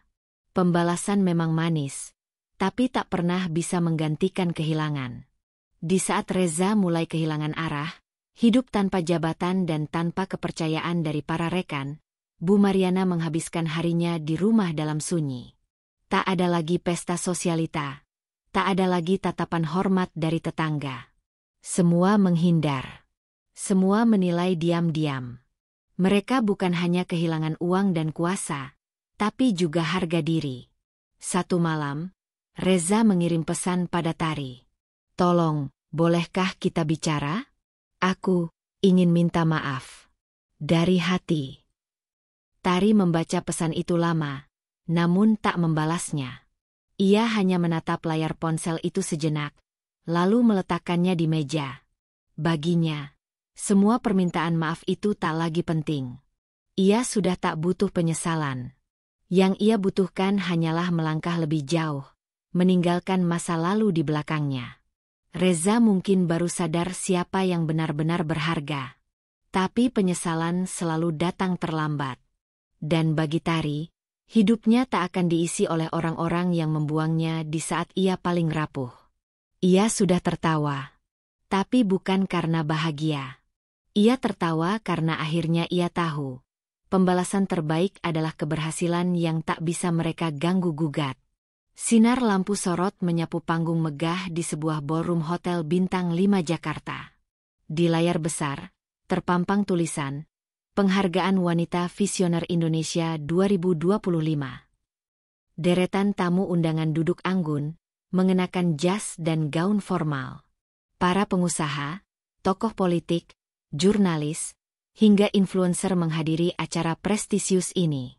Nama, Tari Sasmita, telah menjadi buah bibir dalam dunia bisnis dan filantropi tanah air. Di balik panggung, Tari berdiri dengan busana putih bersih elegan rancangan dirinya sendiri. Sorot matanya tajam, namun penuh ketenangan. Hari ini, ia tidak hanya menerima penghargaan, tapi juga memperkenalkan wajah barunya pada dunia. Wajah seorang perempuan yang dulu diinjak-injak oleh keluarga suaminya, dan kini bangkit lebih tinggi dari yang pernah mereka bayangkan. Sementara itu, di rumah sederhana yang kini ditempati Reza dan Bu Mariana setelah menjual rumah besar mereka demi menutup sebagian utang, televisi menyala. Reza duduk termangu, tak berkedip melihat wajah Tari di layar kaca. Ia tampak sangat berbeda, lebih dewasa, lebih berkelas, dan jauh lebih kuat. Bukan lagi Tari yang pernah ia bentak dan tinggalkan menangis di sudut kamar. Bu Mariana muncul dari dapur, membawa teh dalam gelas bening. Ketika melihat wajah Tari di layar, tangannya bergetar dan hampir menjatuhkan nampan. "Dia itu Tari," suaranya parau. Reza mengangguk pelan.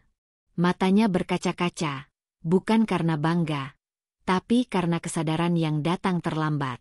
Di layar, MC memanggil nama Tari, dan gemuruh tepuk tangan memenuhi ruangan. "Selamat malam."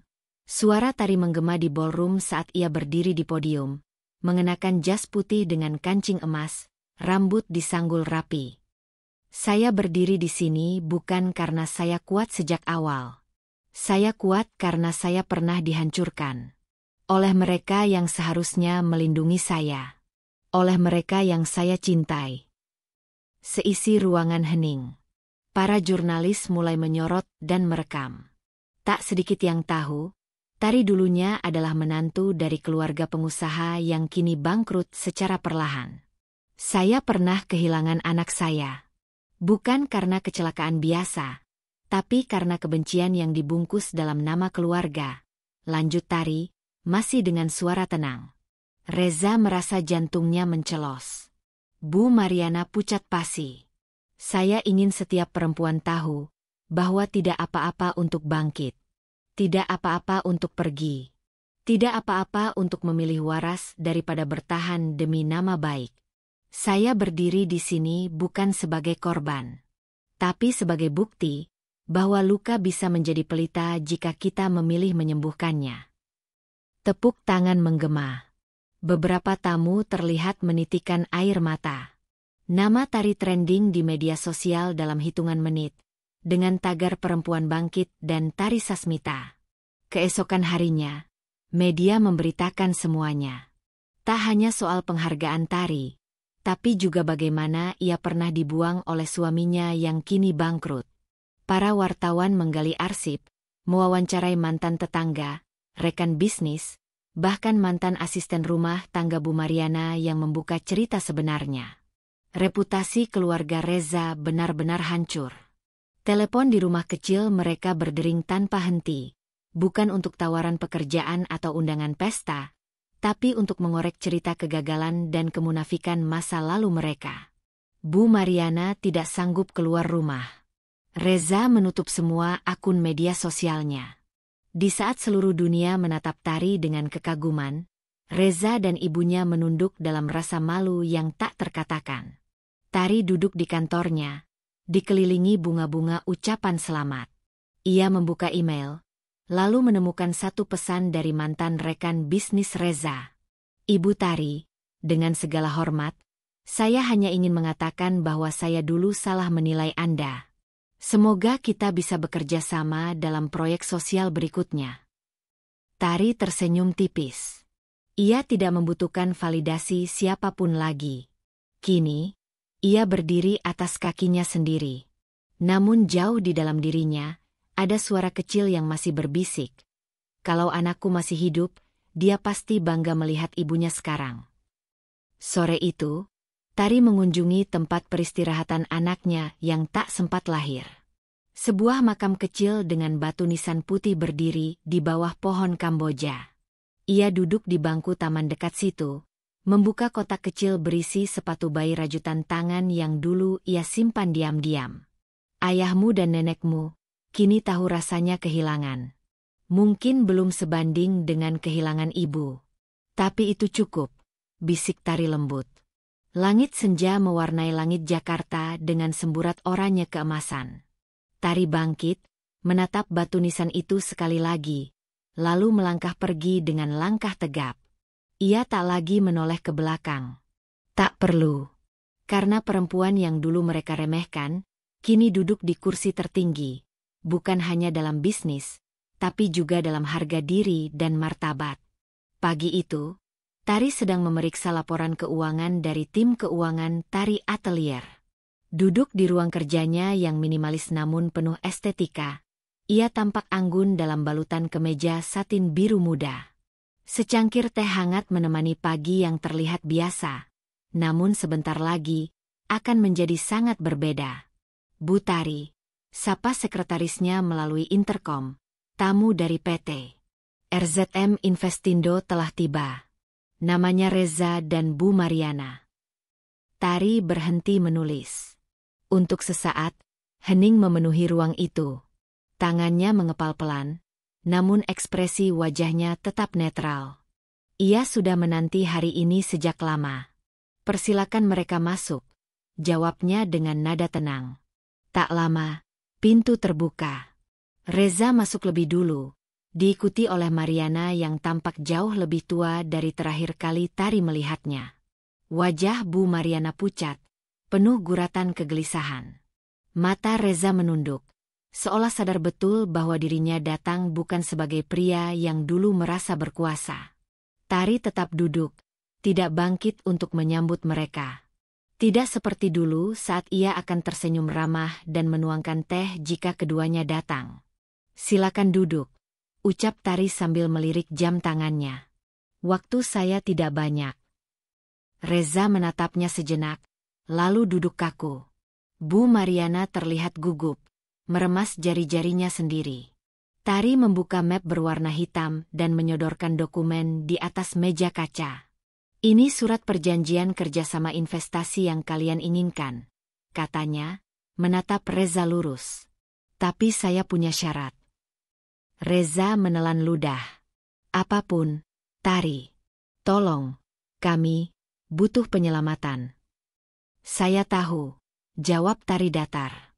Dan justru karena saya tahu, saya akan berikan satu kesempatan. Ia menunjuk halaman akhir dokumen. Pertama, kamu, Reza, akan menyerahkan seluruh kepemilikan saham PT RZM Investindo kepada saya secara penuh. Kamu tetap bisa bekerja di perusahaan, tapi hanya sebagai konsultan yang tunduk pada manajemen. Reza kaget. Tari, itu perusahaan warisan ayahku. Tari menatapnya tajam. Dan anakku juga warisan darahku. Tapi kamu tak memberi kesempatan dia hidup. Reza tercekat. Mulutnya terbuka, tapi tak ada kata yang keluar. Ia tahu tak bisa membantah kalimat itu. Tari lalu menatap Bu Mariana. Kedua, kamu, Bu Mariana, akan membuat pernyataan resmi secara tertulis dan disiarkan ke publik, bahwa kamu telah mendorong saya saat saya sedang hamil dan menyebabkan keguguran. Kamu akan minta maaf. Di depan kamera. Apa? Mariana berdiri refleks, suaranya tinggi. Itu memalukan. Nama baik keluarga. Nama baik mana, Bu? Potong Tari, tajam.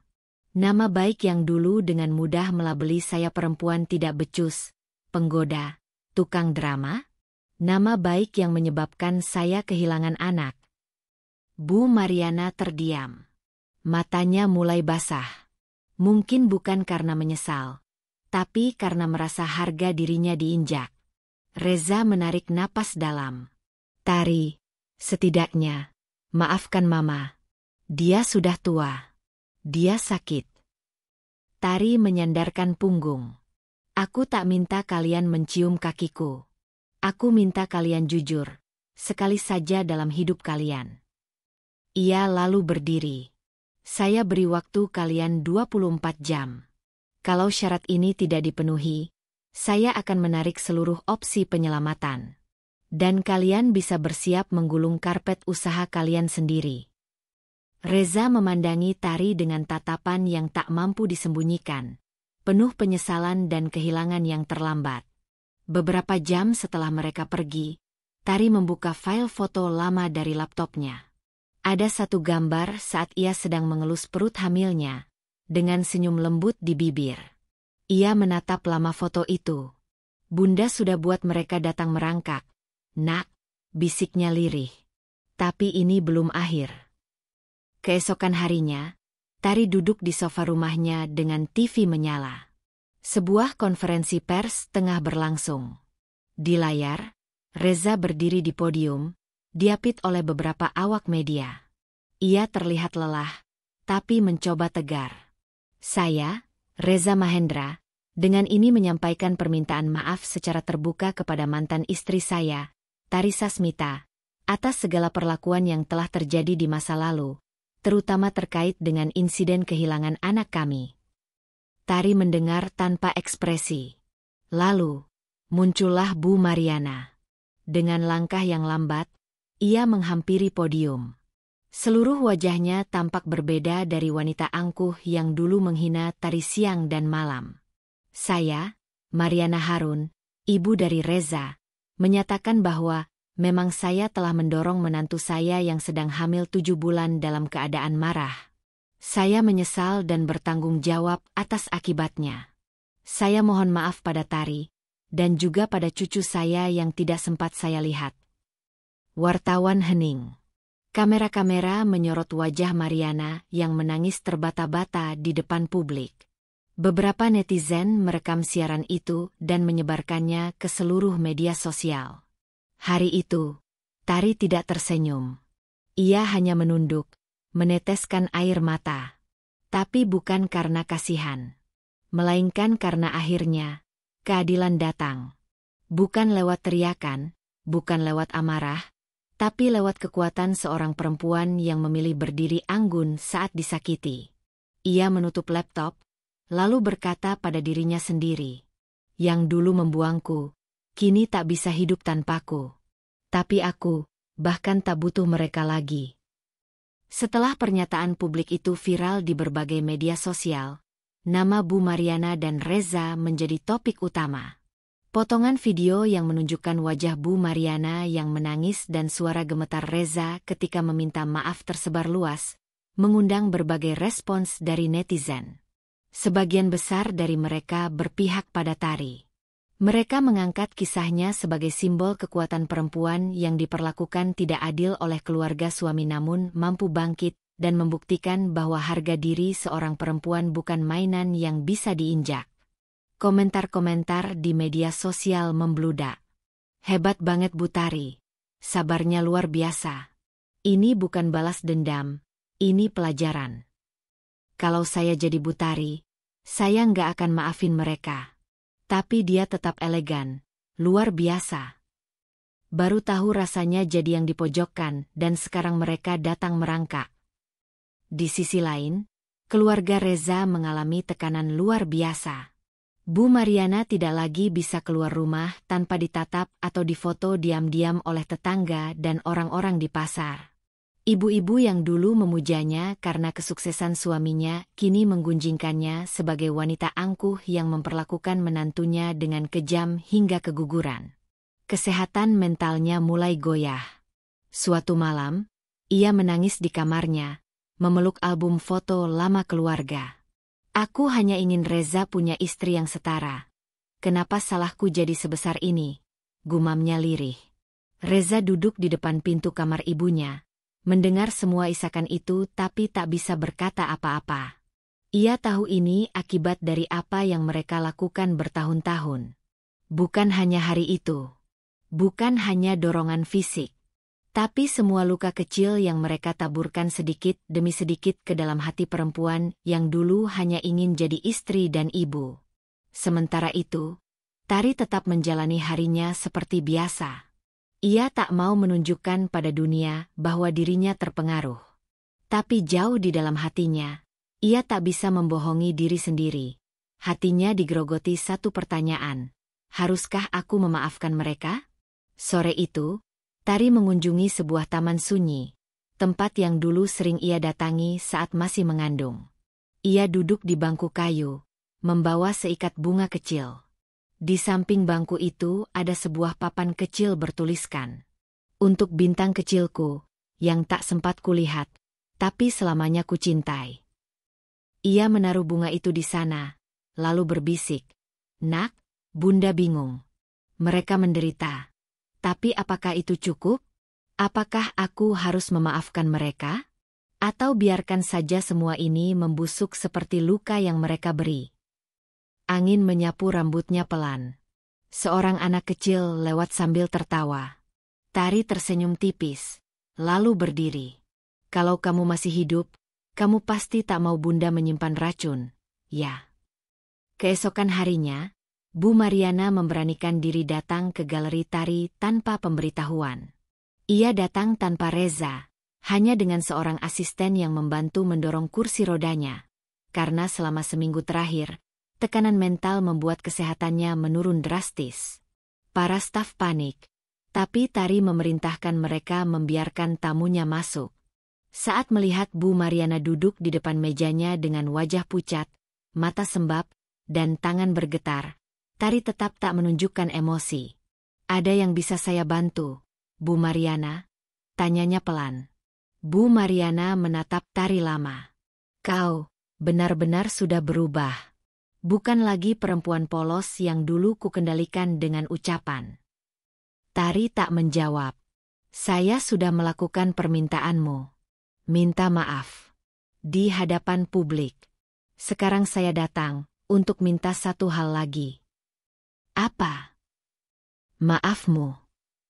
Tari diam. Dalam hatinya bergolak. "Maaf darimu. Bukan untuk menyelamatkan nama saya. Tapi untuk membebaskan saya dari diri saya sendiri. Saya Saya tak tahu lagi bagaimana hidup dengan beban ini. Air mata mengalir dari wajah wanita tua itu. Suaranya bukan suara wanita yang dulu memerintah dan menghina, tapi suara seorang ibu yang kehilangan segalanya. Tari bangkit dari kursinya, berjalan mendekat, lalu berjongkok di hadapan Bu Mariana. "Bu," katanya lembut, "saya kehilangan anak saya. Bukan hanya karena satu dorongan, tapi karena bertahun-tahun saya dibunuh pelan-pelan." Bu Mariana menangis makin keras, memegangi lututnya. "Tapi saya tak mau jadi seperti kalian," lanjut Tari. "Saya tak mau hidup dengan kebencian yang terus tumbuh. Jadi, iya, saya maafkan." Bu Mariana menatapnya dengan ekspresi yang tak bisa diartikan. Syok, syukur, hancur, semuanya campur jadi satu. Tari berdiri lagi. "Tapi memaafkan bukan berarti saya melupakan. Kita akan tetap punya batas. Saya tetap akan hidup tanpa kalian di sekeliling saya. Tapi saya takkan mengikat hati saya dengan kebencian itu lagi." Hari itu, Tari tak menangis. Ia pulang ke rumah, menyeduh teh, lalu duduk di teras memandangi langit. Satu persatu luka di hatinya mulai tertutup. Bukan karena waktu, tapi karena keberaniannya untuk memilih arah, antara menghancurkan atau melepaskan. Ia memilih melepaskan. Karena kadang, itulah balas dendam yang paling menyakitkan bagi mereka yang pernah meremehkanmu. Nama Tari kini menjadi simbol kekuatan dan kebangkitan perempuan di banyak forum dan media. Wawancara demi wawancara ia jalani, bukan sebagai korban, melainkan sebagai sosok inspiratif yang pernah jatuh dan bangkit tanpa menginjak orang lain, bahkan mereka yang telah menghancurkannya. Dalam salah satu wawancara, pewawancara bertanya, "Apa yang membuat Mbak Tari memutuskan untuk memaafkan mereka? Padahal semua orang di posisi Anda pasti memilih menuntut balas habis-habisan." Tari tersenyum kecil. "Karena saya pernah ada di titik paling rendah dalam hidup. Saya tahu rasanya ingin balas dendam. Tapi saya juga sadar, tak ada kemenangan yang lebih kuat dari kedamaian hati." Kalimat itu menyebar luas. Diunggah ulang, dikutip, dijadikan caption oleh ribuan perempuan yang pernah mengalami kekerasan mental dalam rumah tangga. Kemenangan bukan saat mereka hancur, tapi saat kita bisa tersenyum tanpa mereka, menjadi moto banyak wanita di media sosial. Di sisi lain, Reza kehilangan hampir segalanya. Setelah saham perusahaannya dialihkan, ia mencoba bertahan dengan membuka bisnis baru. Namun reputasi buruknya sebagai suami yang menelantarkan istri hamil dan ikut menyudutkannya saat keguguran sudah tersebar. Investor enggan bekerja sama, dan para karyawan lama pun menolak untuk kembali. Ia datang ke rumah teman-teman lamanya, tapi banyak yang berpura-pura sibuk atau bahkan tak membuka pintu. Satu persatu dunia yang dulu ia banggakan mulai menutup pintu. Ia memandang layar ponselnya yang sepi. Tak ada pesan masuk, tak ada panggilan. Bahkan grup keluarga besar pun kini sepi membahasnya. Ia bukan lagi suami dari perempuan kuat. Ia hanya lelaki yang pernah menikahi perempuan hebat, lalu menyia-nyiakannya. Tari sendiri kembali menata hidupnya dengan ketenangan yang ia rancang sendiri. Ia membeli rumah kecil di pinggiran kota, dengan taman mungil dan dapur yang hangat. Rumah itu tak besar, tapi damai. Di dalamnya, ia kembali melukis. Di dinding studio pribadinya, ia menggantung satu lukisan besar. Seorang perempuan berdiri di tengah badai, mengenakan gaun putih yang robek-robek, tapi wajahnya menatap ke depan dengan senyum lembut. Di kakinya, ada bayangan anak kecil memegang tangannya. Itulah lukisan yang ia beri judul, Kemenangan Seorang Ibu. Banyak orang yang menawar lukisan itu dengan harga fantastis, tapi Tari menolak. "Lukisan ini hanya untuk saya dan anak saya," katanya setiap kali ditanya. Pada suatu malam, Tari mendapatkan surat. Bukan surat dari penggemar atau media, tapi surat tulisan tangan dari Reza. Di dalamnya tertulis, "Tari, Aku tahu aku tak pantas menulis surat ini. Tapi tak ada hari berlalu tanpa rasa bersalah. Aku pernah mencintaimu, tapi aku kalah oleh egoku. Sekarang aku sadar, bukan kamu yang tidak cukup baik untukku, tapi aku yang terlalu kecil untuk cintamu. Kau tak perlu membalas surat ini. Aku hanya ingin kamu tahu, aku hancur bukan karena balasanmu, tapi karena aku menyia-nyiakan seseorang sepertimu. Reza. Tari membacanya perlahan. Tak ada air mata. Hanya satu embusan napas panjang yang dia lepaskan sambil menatap langit-langit kamarnya. Ia tidak membalas surat itu. Karena tak semua luka perlu dijahit kembali. Beberapa cukup dibiarkan sembuh dengan waktu dan ketegasan hati. Beberapa bulan kemudian, Tari menjadi pembicara di sebuah seminar nasional bertema Perempuan dan Ketahanan Emosional. Di hadapan ratusan orang, Tari berdiri dengan elegan, mengenakan setelan sederhana warna pastel. Ia berkata, "Aku pernah jadi istri yang dicintai, lalu dibuang. Pernah jadi menantu yang diharapkan, lalu disakiti. Pernah jadi ibu yang kehilangan. Tapi aku tak pernah menyerah untuk jadi perempuan yang utuh." Semua orang terdiam. Lalu tepuk tangan meriah menggema di ruangan. Di antara para hadirin, seorang perempuan muda yang tengah mengandung berdiri sambil menangis pelan. Ia menghampiri Tari seusai acara. "Mbak Tari, terima kasih. Saya hampir menyerah karena tekanan dari rumah suami. Tapi setelah melihat kisah Mbak, saya ingin tetap bertahan, tapi untuk diri saya sendiri. Bukan demi mereka yang terus menyakiti." Tari memeluk perempuan itu dan berbisik, tak ada yang lebih kuat dari perempuan yang tahu nilai dirinya sendiri.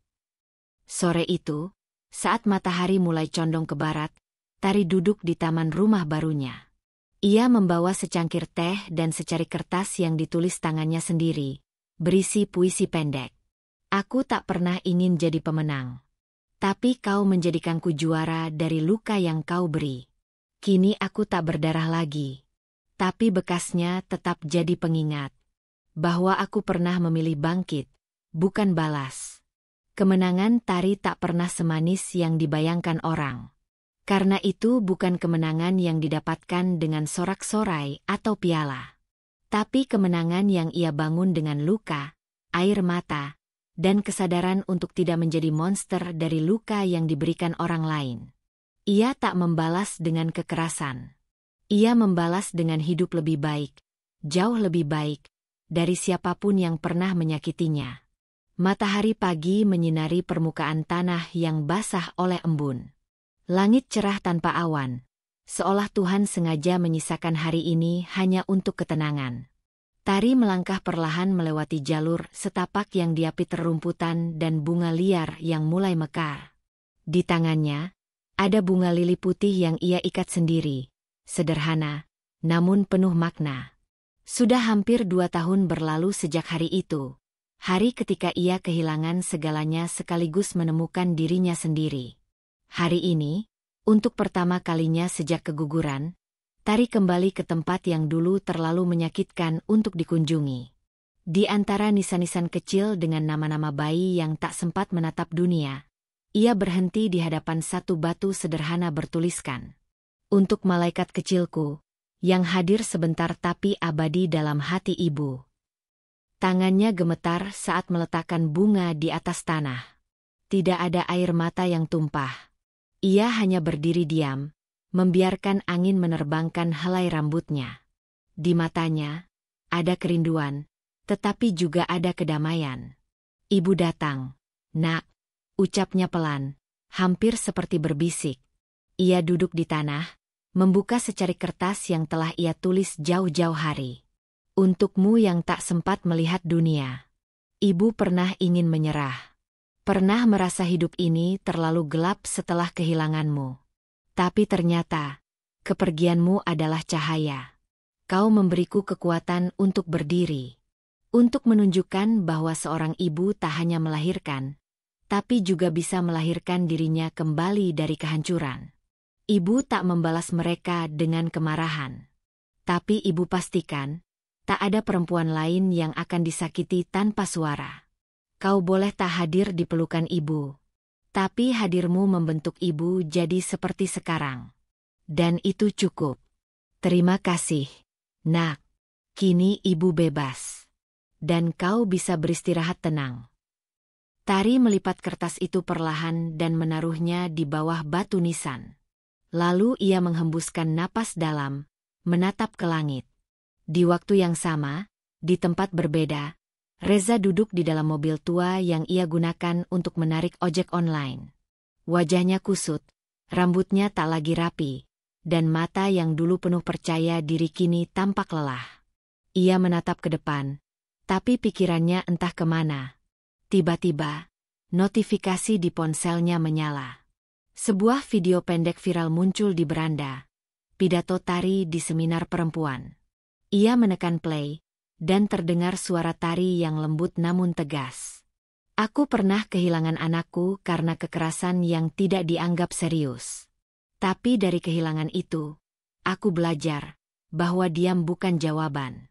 Dan perempuan tak pernah seharusnya bertahan dalam penderitaan demi mempertahankan status istri. Reza terdiam lama. Ia menutup video itu dengan wajah penuh penyesalan. Bukan karena orang lain menghakiminya, tapi karena hatinya sendiri sudah tak bisa berdalih. Ia tahu, Tari tak akan pernah menoleh ke belakang lagi.